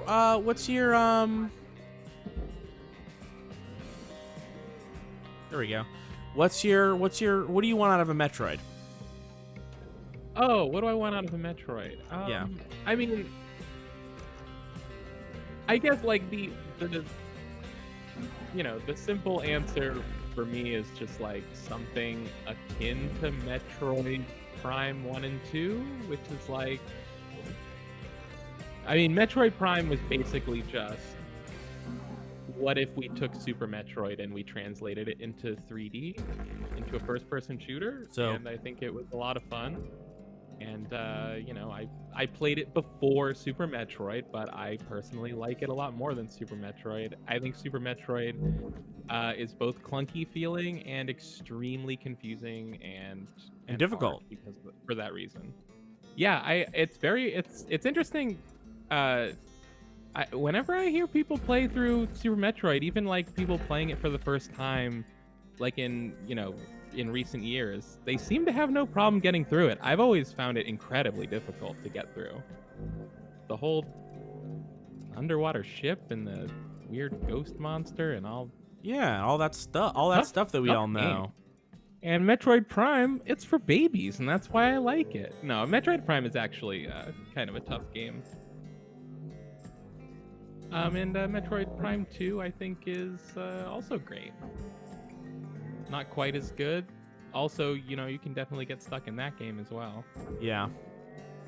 And I like those. It's you want to know my only Metroid game? Metroid Prime 2 for the Game Boy. No. Wait, your only Metroid game is License level increased. Are you gonna say Other M? No, not Other M. Fusion. The DS Metroid Prime.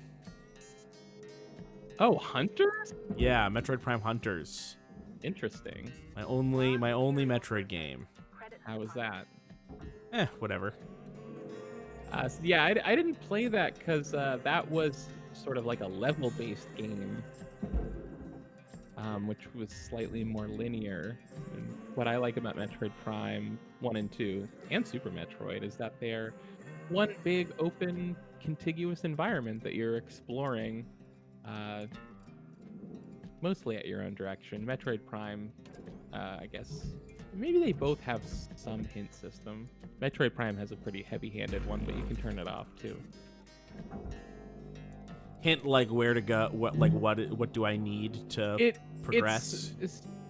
So in Metroid Prime, you have like a 3-dimensional like polygonal map where it's just all like everything's made out of solid orange blocks. But it does actually show the geometry of the world. Okay. And so you will see like the room you have to get to floating out in 3D space by itself in the map screen, and you like see it where it is on the map, but you don't know how to get there. That's interesting. And then you've also got to make sure that you're like you have the right upgrades, right? Or you can't do anything. Right, exactly. You have to get right gun, open right door. Right. And we all love that part of it. We all love when right gun, open right door.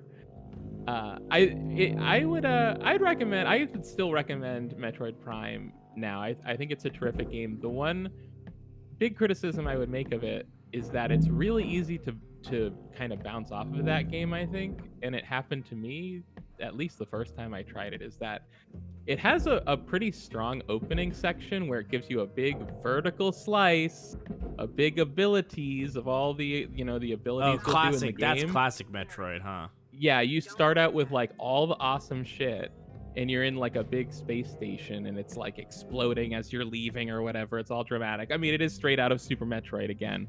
But like, unlike Super Metroid, they basically show you almost every ability that you'll have and then take all of it away. Maybe it was exactly the same in Super Metroid, but just for whatever reason, it felt like way more of a cutback in Metroid Prime. And then they stick you in kind of like this weird blank desert area, and you're like shooting like little grubs, like walking on the ground and stuff, and it just like, it feels like all of the momentum in that game like totally cuts out at the worst possible time. Right. Like they were going for the right thing, it just, they didn't like stick the landing on it, so it feels easy to like, they take away your charge beam. So you can only just go like boop boop boop boop boop boop boop boop. Your little laser. Just like only do little laser. Yeah, you can only just do boop boop boop boop boops. Yeah. And what you really want to do is a blah. Pow. We all love that bit. And we love that, yeah. But other than that, so I think it's they should have done less of an abilities. But I think if you just know that is coming, you're ready for it. Great game. Totally play it. And 2. 3's fine. 3's just 3's fine. worth playing. 3's worth playing. It's just definitely the third best of the 3. And what did the other one have? What did the weird Mii one have? Because like, look, I get you want Samus, you want your Samus game. What does having Mii's instead of Samus do to Metroid? Real quick, for the record, I have played Super Metroid to completion, and I do like it. No one hate me. Yeah, everyone stop hating Kylie. She likes Super Metroid. Oh my god, would you give me a break? Cut her some slack. Super Metroid mobs, please put down your pitchforks. I didn't play Metroid Prime What's It What's. I probably, watched the giant bomb quick look and just went, "Oh my god, that's awful." It was probably Metroid Prime Hunters, but you're not Samus, and it's even more like condensed and mission based and linear, but it's multiplayer. I remember it being like really kind of brain dead simple combat and gameplay, and it was just, hey, there's more people here, but it's Nintendo, so I'm sure the online was terrible. I don't know. How's this? Is this fun? I'm having a chill time cutting up pieces of this thing. I'm not really doing a great job. Salvage the entire exterior piece of nanocarbon. So this is what I want to get. This is what I'm actually trying to get.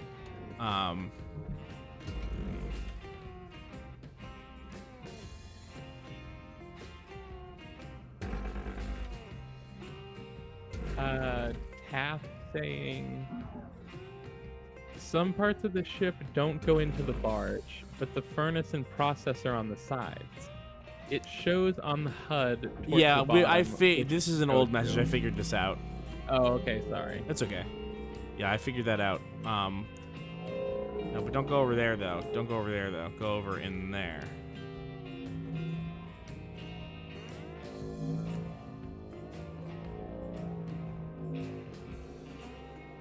No. Yeah, come down. Shattered Horizon. That's an old message too, but I think we missed that one. So Damn Gangsta gave us Shattered Horizon. Was the Shattered Horizon? Yeah. Yeah, we were just calling it Horizon. I feel like an idiot now. Fucking moron. I feel like a total idiot. Total moron. Maybe I should cut this in half again. That goes in the deposit, right? Because it's glowing blue. Is that how this works? Yeah, this goes in the. Yeah, okay. So you can't cut this. This is like a you have to do the heavy thing, and it has to go into the blue, but it's heavy.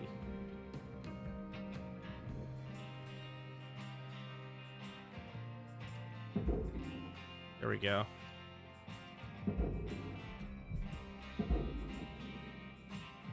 Nice. Valuable Wow. credits awarded.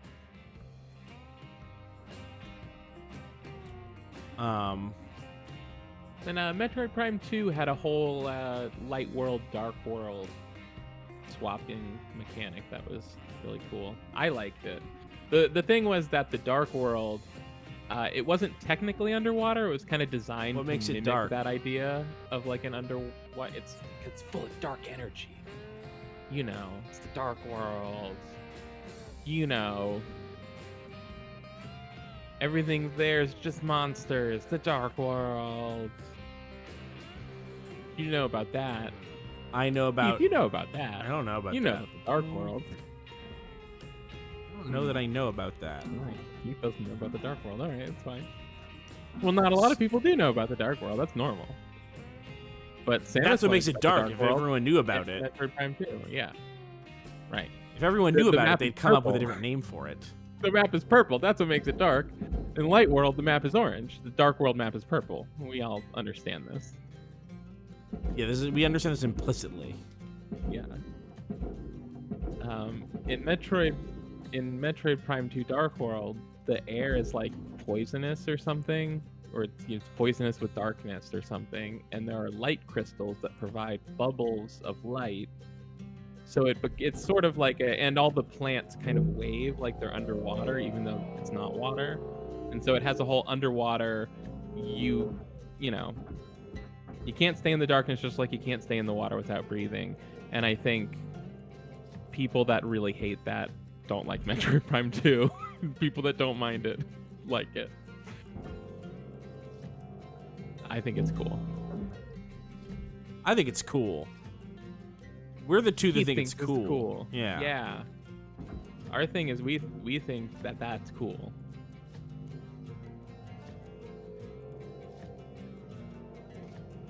There we go. I got it out, I think. No, this must have like a gravity thing. This must be like some sort of horrible gravity thing. Yeah, it must just be like, no, you got that wrong. Yeah. It's permanently wrong.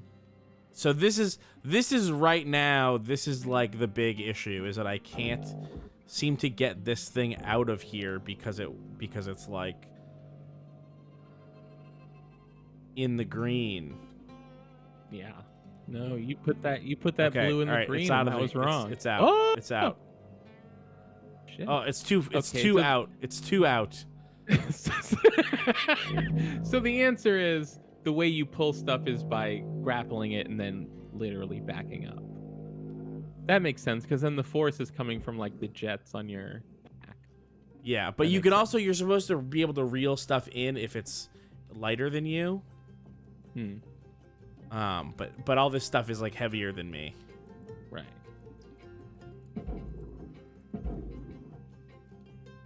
Oh, okay, so you do have like a. I have a push. gun. I have a push Nice. thing. There we go. So yeah, so the big Yeah, problem this was is that basic- this is I also got that thing Gary's stuck. mod. Yeah, this is This is Gary's slow mod. motion Gary's mod. Valuable object processed. Credits deposited.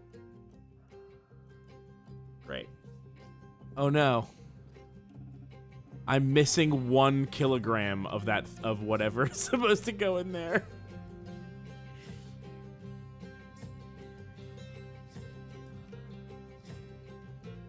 There's no way. There's no way.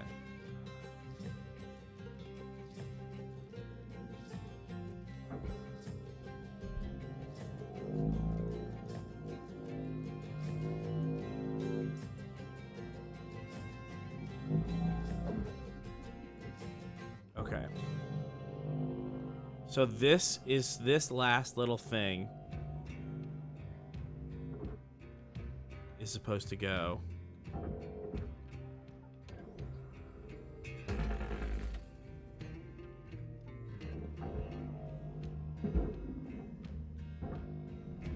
Object accepted for processing. Credits deposited. Ah, fuck. No, oh, wrong way. That's fine. Deposit not accepted.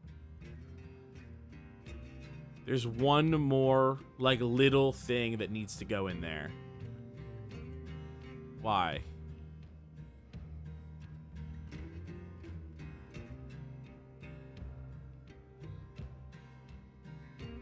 You see red down here? There's red. Mm-hmm. There's red.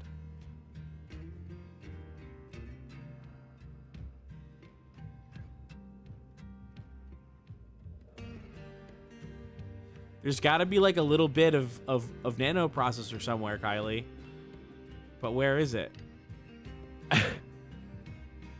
I'm not sure what you're looking for. Oh, is it this? I'm looking. So see my work order? It's a salvage nanocarbon. Mm-hmm.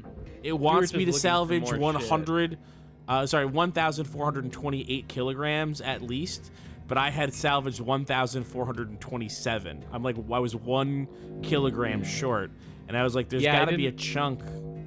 Yeah, I didn't understand why you were looking in the green instead of just looking for more salvage. I didn't know that there was this chunk there. That yellow. Oh. I see that yellow. Where'd you go?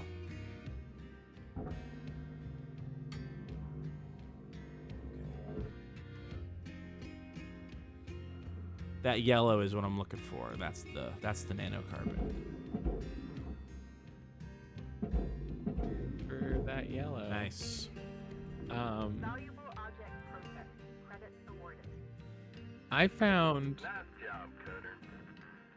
I found a candy bar. What? Send them No. shiny new links tokens Sounds on fake. upgrade here. Hang on, I'm listening to Cowboy Joe. Oh, I showed somebody the best of Run Button Cowboy Joe that adds all the Cowboy Joe clips into us talking about Cowboy Joe. What a wild thing that is. so funny. And remember, he right after Trump got elected, like before Trump had even taken office, he wrote a letter to Trump and got like a stock letter back. Yeah, you got a that was form like, letter "Thanks." back that like made him It was cry. like, he got a form letter that was like, "Thanks for your support. This is important." Trump, the White House, and he was like crying about it, like pointing to the return address on the envelope that literally says "The White House, Washington, Is it right D.C." there? The White House.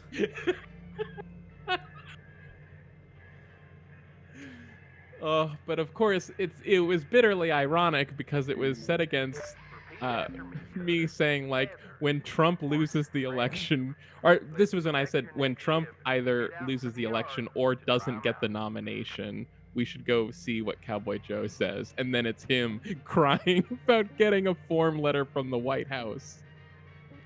God damn it. 2016 was the fucking worst. It was I mean, terrible. actually 2020 was worse, but 2016 was really bad. Yeah.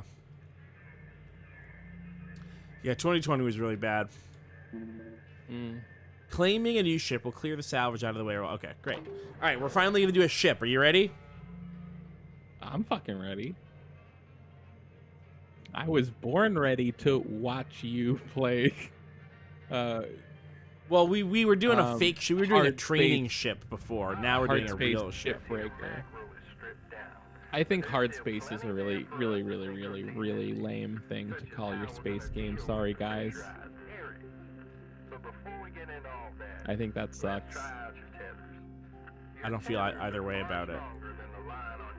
Sorry, wait. I think Hardspace is fine if you're gonna make it like a really, really serious, like astronautical simulator. I think when you're doing like a capitalism farce thing and then you call it Hardspace, I think that's super lame. I don't feel any way about the title. It doesn't make me feel anything. Blam. That was the shot. That was a shot. Fired. Salvage secured. Account credit applied.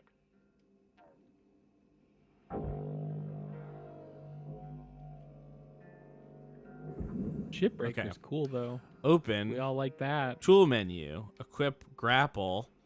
Place a tether. I do like this game. I mean, I want to play the game still. I just think Hardspace is lame. I think Shipbreaker's Boom. cool. Tethered. You did it. They look like they're already tethered. Are they not? They look attached. Maybe what I want to do is tether it. Okay, I understand Tether it. now. Let's try this. How about tether? Boom. Look at that. That's style. So damn gangsta saying, I do not follow Kylie's logic on the name, but okay. Sorry. Tethers are your friend. Yeah, I guess if you don't feel it, You can get pretty creative with how you use them. sorry. All right, now for the fun stuff. Now for the And when I say fun, I mean Listen, I'm incredibly just out here in space on my own, and if you're not with me, that's fine. about pressurization. I'm not dying on the hill about Hardspace. Number one cause of death, and as a result, cloning. All right, let's open up your scanner and see what we see. Open up my scanner and see what I see. Okay, so here's what I know. Here's what I think it's trying to warn me about. This is a pressurized. This is a pressurized container. Let's see if we can crack into this Gotcha. ship. If I break it wrong, it will explode and kill me. An airlock over there? Nice. Let's go check it out. Airlock.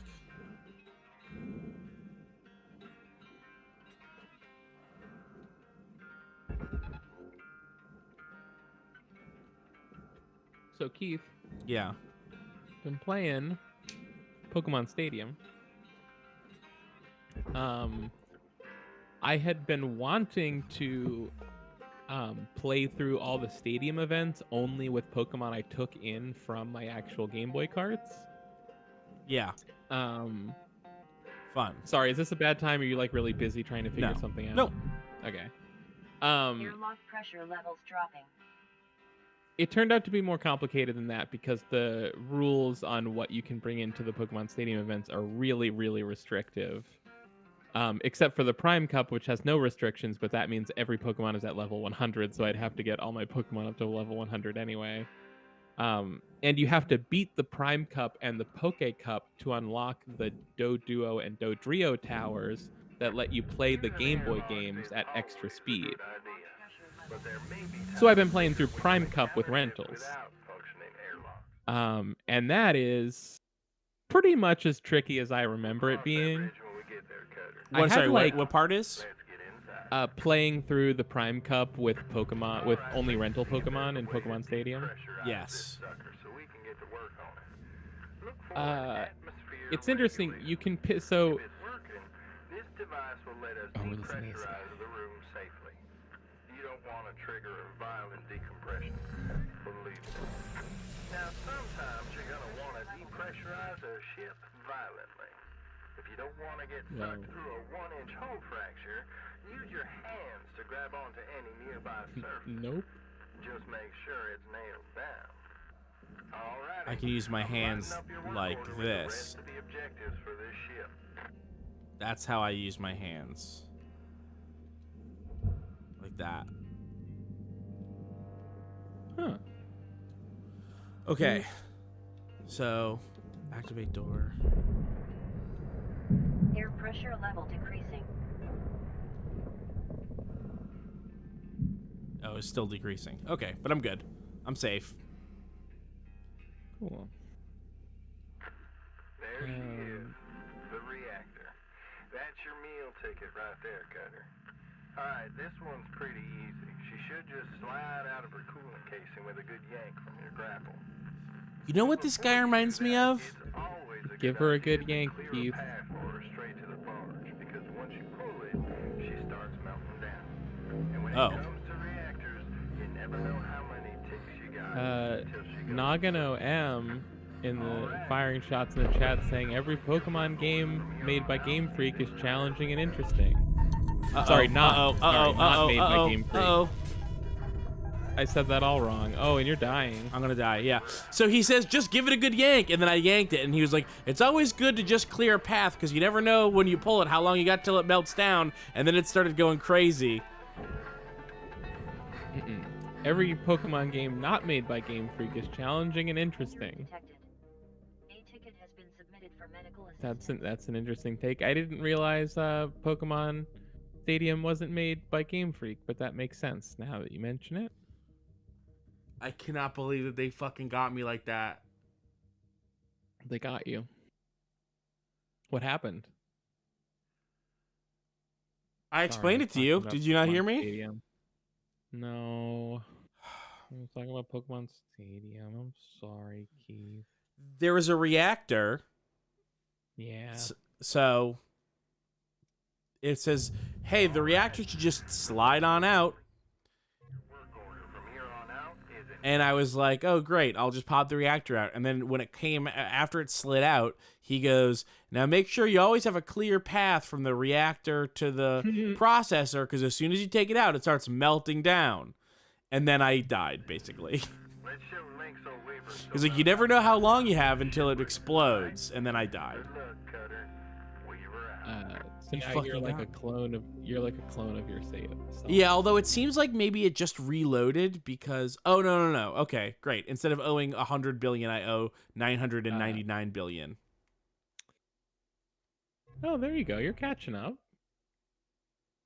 Oh no, that's no. That's not a billion. That's 999 million. Sorry, the decimal point threw me off. I saw a lot of digits up there. So maybe just reloaded in the way that it doesn't normally, because it's still a tutorial mission. Yeah, and this is future bucks. 999 million future bucks is only like 99 million US dollars. Oh yeah, it's probably like not even a big deal. Nagano in the chat also saying Game Freak ones are fine too. I'm curious to know specifically which non-Game Freak games Nagano thinks are best challenging and interesting. Which non-Game Freak games of what? Pokemon. Your lung pressure levels dropping. I don't know. So Pokemon Stadium is on the N64, but it does still follow all the exact gameplay rules of Pokemon, with I think like maybe one or two exceptions that I don't remember. But I remember I had like three Pokemon Stadium guides growing up somehow. I think people would buy them for me or something. And so I would often have 3 sets of advice on which Pokemon rental teams to do, and it was still tough. But I remember they would usually only recommend like fully evolved Pokemon like Alakazam and stuff. And so that's what I had been trying with so far in the Prime Cup when I was playing it. Then I looked for some advice online and I saw people saying that lesser evolved Pokemon rentals have better moves, and then realized that that's exactly true, and I somehow had missed that. And that's like the whole key to winning at Pokemon Stadium, is understanding that like Kadabra has much better moves than Alakazam, and Dragonair has much better moves than Dragonite. And why is that? I think basically for balance. Like, if you would never use a Dragonair over a Dragonite unless it had better moves, then it needs to have better moves. Right, and so then can you evolve Pokemon in Pokemon Stadium? I can't remember. Well, you can't do anything with the rentals. Those are just set how they are, but you can also import any Pokemon from Game Boy. So what you do is you raise a Dragonite in the Game Boy game and give it all the best moves, and then you have the best possible thing. Right. But the rentals are all balanced. It also then would mean doing like rental only versus battles is probably way more fun and interesting than I realized it would be. We still did that a bunch as kids. Maybe not you and I specifically, but I did that with other friends. Though we would do like a very silly thing a lot of the time where we would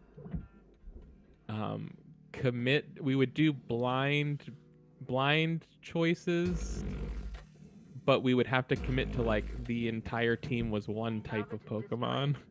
Please revisit your training. So it'd be like, leave the room, and then I'm gonna pick a team that's all one type, and then the other person would leave the room and then pick a team of all some other type. It was weird. That is weird. I don't hate it though. And some, you could get creative with it, because if the team was like flying, you know, you could have Moltres and Zapdos and, you know, whatever. Well, you got to institute a no legendaries policy. We definitely have to. This is currently one of the most frustrating things about the pandemic is Keith and I can't play Pokemon Stadium together. Yeah, I hate that. There's got to be some sort of online Pokemon Stadium client. And the people that are like all about the N64 are so weird. Like they've just got to have that, right? Yeah, I don't know. Something. I mean, well, they definitely have like a. There's definitely an online Pokemon battling thing, but not like specifically Pokemon Stadium. It's like a clone of modern day Pokemon. But it is wild. It's like totally unofficial / illegal, I guess. Like thing where you can just, you know, it's for like high level Pokemon players to like to try out move sets and matchups and stuff before they I go think out I've seen and raise them I think for I've real. seen this. I feel like I'm onto something here, but I don't exactly know how to capitalize on this. So like- damn gangsta saying Pokemon Showdown is maybe what it's called. I asked Nagano what non-Game Freak Pokemon games they like, and they said Pokemon Coliseum and Pokemon XD Gale of Darkness and Pokemon Battle Revolution. I think I rented Coliseum, and none of those other ones I've played. We come from different Poke worlds. There we go. This is how to do it. Look at that. It just does itself. We come from different Poke works. That. Beautiful. We love that. Processing valuable objects. Credits awarded.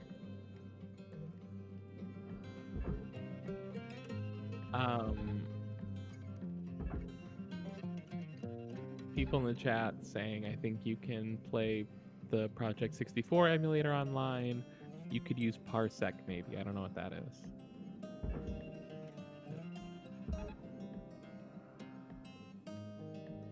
That. Beautiful. Perfect. Unimpeachable. But, Accepted for processing. unimpeachable. Keith and I want to do some kind of Let's Play series where we are Pokemon rivals and we have to play Game Boy Pokemon and also battle in Pokemon Stadium. And I'm excited. I want to do it. Yeah, we do. We want to do it. But we also have to figure out what exactly it is we are going to do. It just occurred to me the other day, I'm always complaining that there needs to be a way to make Pokemon harder, and I forgot that you could technically turn off shift battle style and only play as set, so you don't get to change your Pokemon But I think when a Pokemon faints. okay, that is something. But Because that's how it is in Pokemon Stadium. You don't get to switch Pokemon when you like whatever knock out an enemy's Pokemon. Like they just get to put in whatever they want, and you have to keep your same Pokemon in. There's no free swaps in Pokemon Stadium. does I'd be curious if like the competitive Pokemon people do free swaps. I think they do. I don't know. Anyone in the chat know? Anyone in the chat know? Let us know. Anyone in the chat know? Let us know. Let us know. The conceit of Pokemon Stadium is that it's, you can probably tell from the title, you're in a big stadium, so it's like this highly competitive thing. It's like the tournament arc in the original anime when you had to pick only 3 Pokemon from your 6. It's that exact thing, and it adds a lot of really fun strategy to the game because you get to see your opponent's 6 Pokemon, and you have to pick 3 from yours, and you don't know, of course, which 3 they're going to pick. It's pretty intense. A lot of, it's tough. It's great. Love it.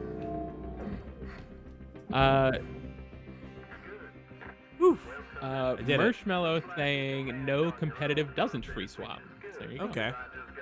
find another worm on a salvage station on the other side of Earth Village. Yeah, we have Just a SETI reminder that and you're training Mr. them out Shep for O2 also tethers and confirming fuel no will free be swapping set competitive. once you start your next shift. I'll be back to check in on you from time to time. So that'll but be until fun.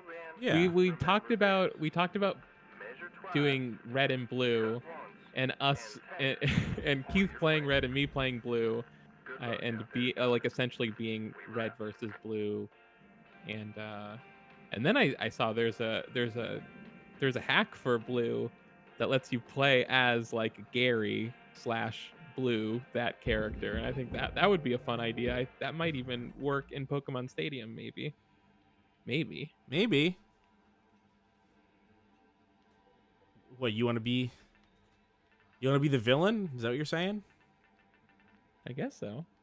You know, it's funny. I was in Pokemon Blue that I'm currently playing. It gives you one of the default options to name Gary is Ash, so I named him Ash.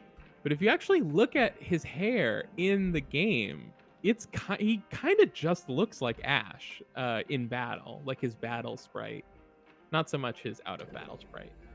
Sorry, what do you mean? If you look at Gary's in battle sprite, / the character Blue, technically, not Right. Gary. You're saying that in battle, Blue looks like red.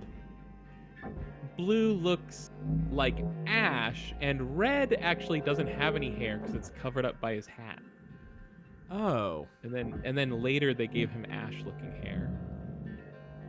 But Gary's out of battle sprite does not look like Ash at all. It looks like his anime appearance. And then I think in yellow he also looks, his in battle sprite also just looks like his anime appearance.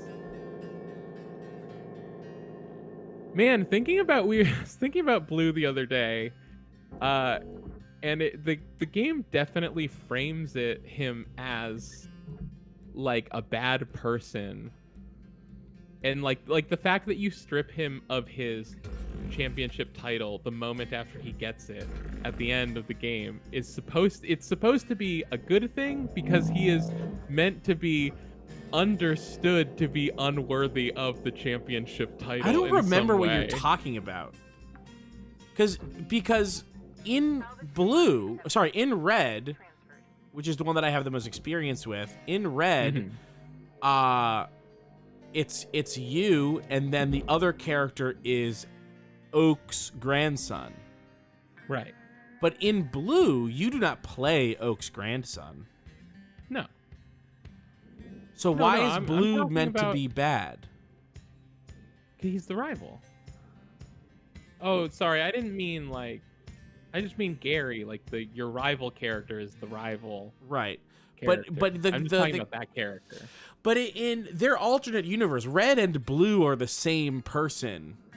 Yeah, no, I'm not talking about any difference between Red and Blue. I'm just literally talking about the character, Gary Oak, Blue. Professor Oak's grandson. I'm just talking about that character in the game.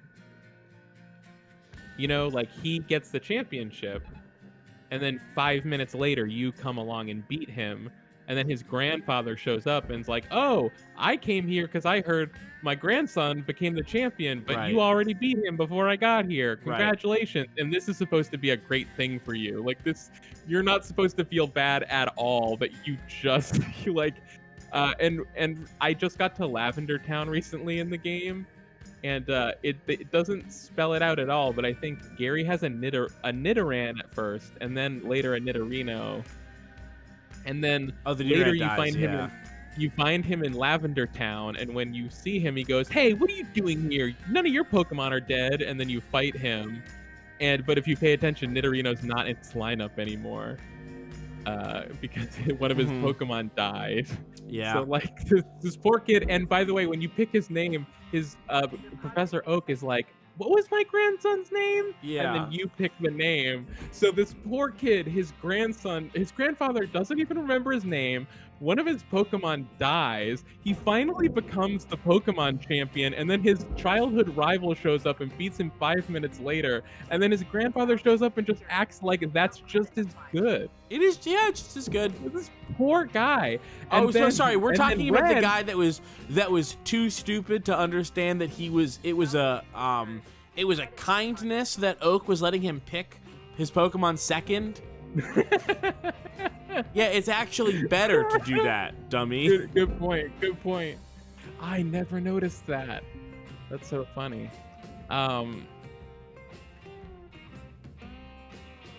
And then He is a jerk though. He Well, like pushes you out of the way and is like, I'm gonna pick my Pokemon oh first. no, that's only in yellow. Because Oh, they really? made him more of a jerk. Yeah, and because remember in Red and Blue he actually does pick second because then he picks the one that's better, the one that is your type, your Pokemon's weakness. right. You pick Charmander, he picks Squirtle. right, but then he picks Eevee instead, and you get Pikachu in yellow. Right. In yellow, yeah. Got it. And then in Gold and Silver, one of the coolest things about that game is that The thief. the ultimate final boss is Red. Oh, But you're not talking Blue- about the thief who steals a Pokemon. No, I'm not talking about that guy. But Red's in there. But then Blue, just totally absent. He just retired, gave up in shame after you stripped him of his title. To be Well, I guess fair, Red's just off in a cave. Yeah, Red also kind of retired, I guess. yeah, he's just in a same cave. thing. Well, he's like being Alright. Goku. He's like, I'm going to disappear and to just be strong in a cave. Like, See, now, why didn't... Well, I mean, I guess I didn't finish Ruby, but, like, why didn't we continue this? I don't This know. sort of... Why Like, does- that was the coolest thing about Gold and Silver is it had all of this stuff. It was kind of like a continuation of this very light story that was going on in Red and Blue. It was fun. Yeah, it's It was wow, so light. another It thing that wasn't Pokemon like a Team big abandoned for no reason. Mm. Just another example of Pokemon Team doing a weird, or not Pokemon, Game Freak doing like a weird thing that no one understands why they didn't do it different and better. SETI saying Red and Blue come back as super bosses in Sun and Moon. I never heard that they were bosses in those games, but of course that does make sense now that they say that. But still, that's like over a Oh, decade, well over it. It's like 18 years of not doing that. Apathetic Squirrel asking, Blue the gym leader in Gold and Silver, isn't he? Blue is the Viridian City gym leader in Gold and Silver. Thank you, Josh, also. So, okay. I guess Okay. I forgot that somehow. I can't believe I forgot Wow. that. So That's instead weird. of being Wow, I'm extremely an strong in a idiot. cave, he's an embarrassing low level Kanto gym leader. But he did clear out Giovanni, so maybe he cleaned up Viridian City. We all love him for that. Nagano asking, do we like mean rivals or nice rivals more? I mean, Mean. of course mean, because Yeah. we stand for Gary Oak. I was gonna say I really am kind of bummed out by the Game Freak deciding that Pokemon rivals need to be like your best friend, but also your rival. I mean, it's like that's cool too. I just Yo, wish they also sometimes did mean rival. The absolute worst thing about Sword and Shield is the sort of relationship of you, your friend / rival, and Leon, the like world champion, who is so fucking annoying and everyone loves, but is just the most unbelievably obnoxious guy, like I who forgot just that shows up character. and cannot stop talking about being the greatest and being undefeated and being like the greatest Pokemon trainer of all time. And I don't know, it just so annoying. Like, I just felt like no one would ever like this guy in real life. Like no one want. I can't imagine being like someone like in front of cheering crowds being like, Leon, you're the greatest. We think that you're such an awesome Pokemon trainer. And he goes, yes, I am the greatest and such an awesome Pokemon trainer. And then does like a flex, like a literal flexing move. I don't know. It sucked. SETI says, And it was Sun really and Moon did it embarrassing to have well. to beat Leon's brother over and over again extremely easily in Sword and Shield, just like slowly, because it's like the game is like really about slowly crushing his dream to become stronger than his brother.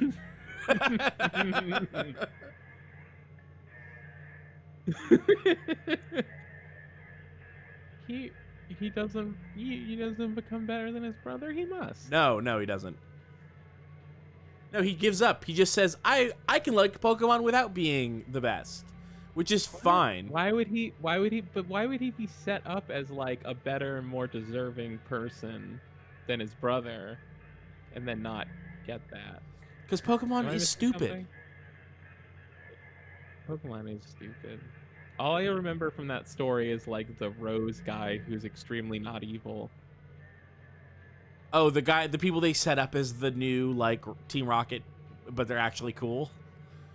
Is that what that is? Because I didn't get to whatever the twist was with that guy. I just saw that guy and was like, oh, that Rose guy is definitely some kind of evil something. Oh, and then looked okay, on the no, map we're and talking saw, about like, different the final things. gym was shaped like a rose. No, you're talking about the guy that does end up being evil. There is like a team. There's like a team. Like there's a team in all of them. I can't remember what they're called. They're like called like Team Nasty or whatever. Oh, that's right. I can't remember what they're called. They're like Team Punk Weirdos. The soccer hooligan. Yeah, but they're team, just right? like mostly chill. Well, they're not chill, but that's really the only thing about them. Right, they're chill because their only problem is not being chill. Team Yell. Oh my god. Yeah, Team Yell. Yep. Yeah, they're just there to cheer for like the Pokemon trainer that came from their team, their town. I mean, and then it ends up being like a poor town and the only town that doesn't have the power plant that makes Pokemon big or whatever. Huh. Wow, that sucks. Yeah. No, it's actually good because that's bad. The guy that's evil is the guy that wants to make Pokemon big. I don't understand that. I fucking hate that. I hate the big Pokemon thing. I hate it. It's so stupid. Like it doesn't ruin the game for me. But I just don't understand why I'm supposed to care that once every 4 turns I can win. I can just win. I don't know.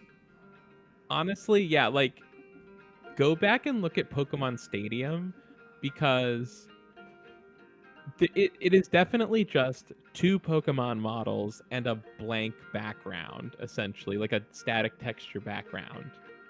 But they look so good. Like it's actually like really embarrassing if you compare a battle in Sword and Shield to a battle in Pokemon Stadium, because like Sword and Shield definitely looks much better, but like it's kind of embarrassing how similar it is. So it's like they already nailed that part way back when. Yeah, well they didn't. So it's that like, wasn't Game Freak. How about instead of Giga Battles, they could have figured out a way to make something with just like something look a little bit more exciting than Pokemon Stadium. I don't know.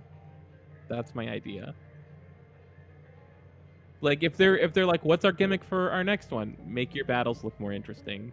You don't have to change the way they work statistically. Make them look more interesting. That's my idea. Yeah.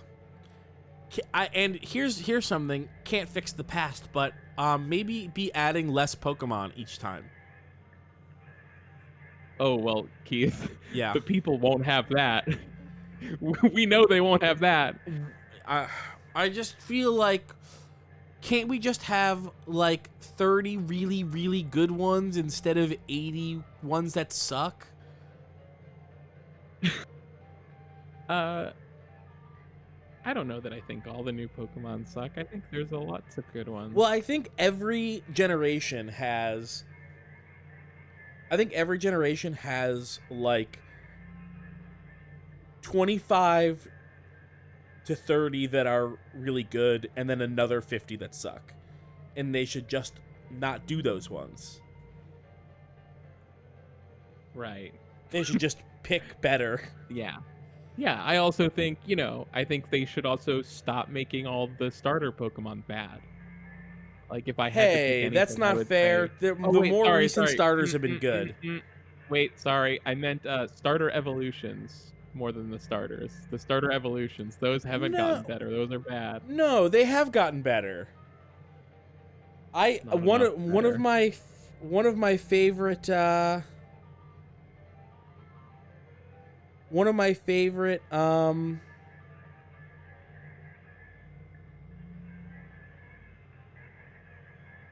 sorry, hold on.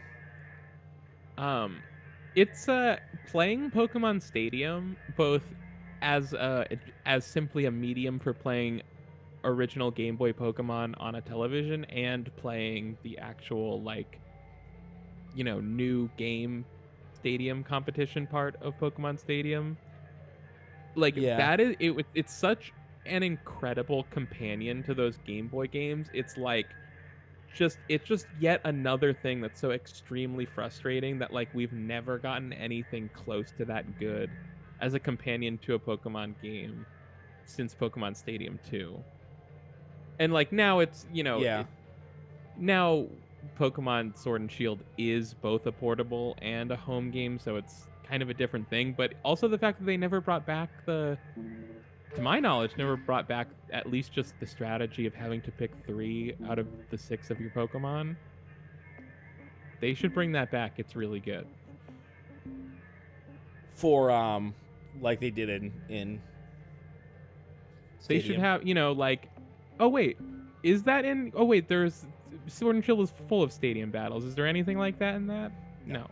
No, you just get your... They do a really good job, I think, of, like, making it feel like how the anime presents stadium battles. Or how Pokemon Stadium presented stadium battles, I guess. Like, it makes it feel... Like, it was all... We talked about this on the podcast, but it was always weird to me that, like, in the anime, a gym was, like, this big event that happened... But in the was it? In the game, not all of them, but some of them, or like they present like you go to Cerulean City in the anime, and they were like, we used to have all these big crowds and these big fun fights, and everyone was watching, but now we're out of Pokemon, and they're like stuck at the Pokemon Center, whatever. But okay. But they some of the gyms have like this like big thing where it's like a show that people come watch, like stadium fights. But in the game, it's always just like a guy in a room. Right. And sometimes you have to solve a puzzle to get there. Like, I don't know. It's weird. I don't mind solving a puzzle to get to the gym leader, but whatever. Yeah, I think going forward, I think they should ditch the Giga whatever, the Giga Max, whatever that thing is. They should keep the stadium. Dynamax, and then also Dynamax Gigantamax. Those are both. Gigantamax. Yeah. Whatever. I would love if that became instead the pick 3 Pokemon Stadium style battles. Maybe you could, and then you could have that as a whole separate competition style from the traditional gym leader stuff. Yeah.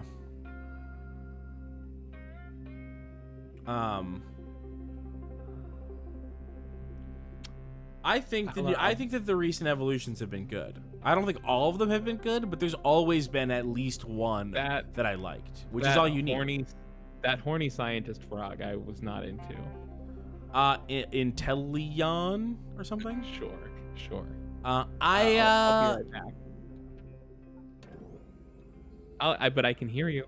Okay. So I don't love the frog, but I just don't feel like I have to love the frog because I like the other ones. One of my favorite recent ones has been the fire rabbit that turns into the soccer player. Scorbunny. Really like Scorbunny and that whole evolution line.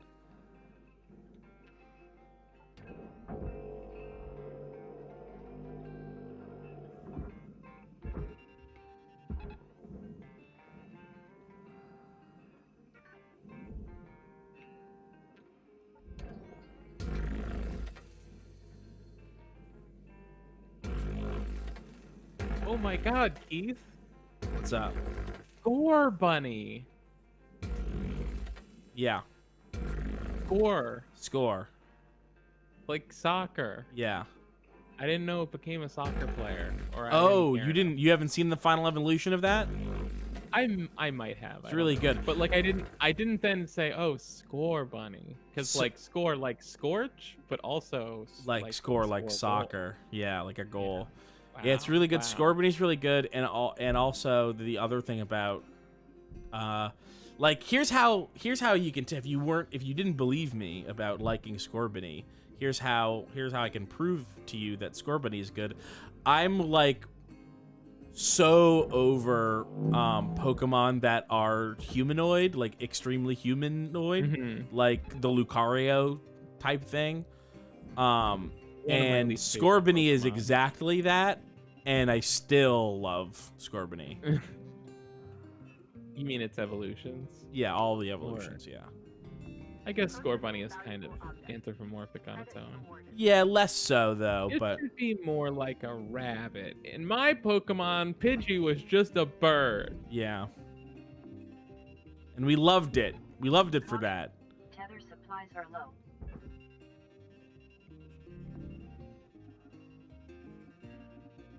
Piper saying Silver is best rival.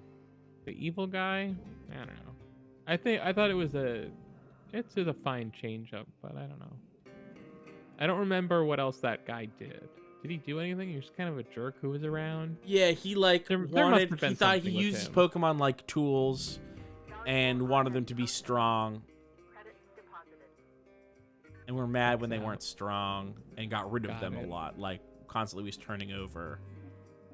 Oh, so did he always have new Pokemon? That's Yeah. kind of a fun little thing, I guess. Yeah. Whatever. I think that's fun. That's fun to me.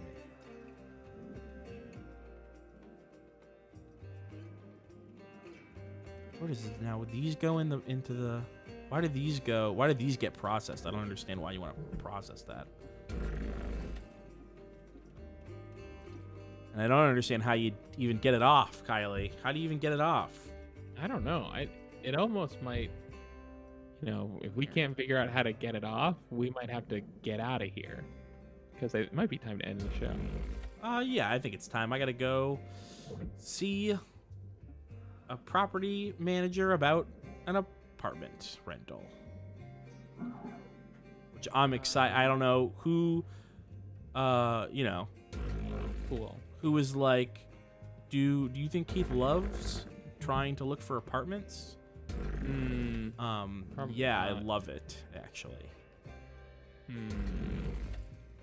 What is it? Why are you cutting it so much like this? I'm cutting a square off of it so that it can like be removed from. Are these the that's the widest cut that you can make right now? No. Level up your cut. Here, I'll show you. Show me the biggest cut that you can make.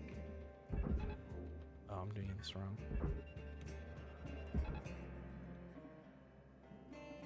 Uh-oh. Show me a big cut. So this stuff doesn't get cut. Like that's what I'm trying to explain. This does not. Okay. This doesn't get cut that way. So see how this reticle turns red? I can cut Hey, Coder, I need you to head back to the those kiosk. pieces, and that's why I was cutting it into chips so that it would break off of the other part. I That, just want to see. I just want to see the widest your laser can possibly separate on your gun. Okay. Well, I'm gonna die from oxygen, so no. Oh no. But it's like I could cut the length of this whole thing from there to there. is that the farthest that it could go? I think so. Okay. You seem disappointed. I don't understand what you wanted. Well, I think in the trailer, you see a big cut. Big I cut. think you probably upgrade your laser as you go, but I just trying to get a sense if your laser is limited right now, Yeah, or if I maybe haven't, you're just not doing big cut. I have not had the opportunity to cut something extremely big yet. See. So I made about minus $100,000 that go.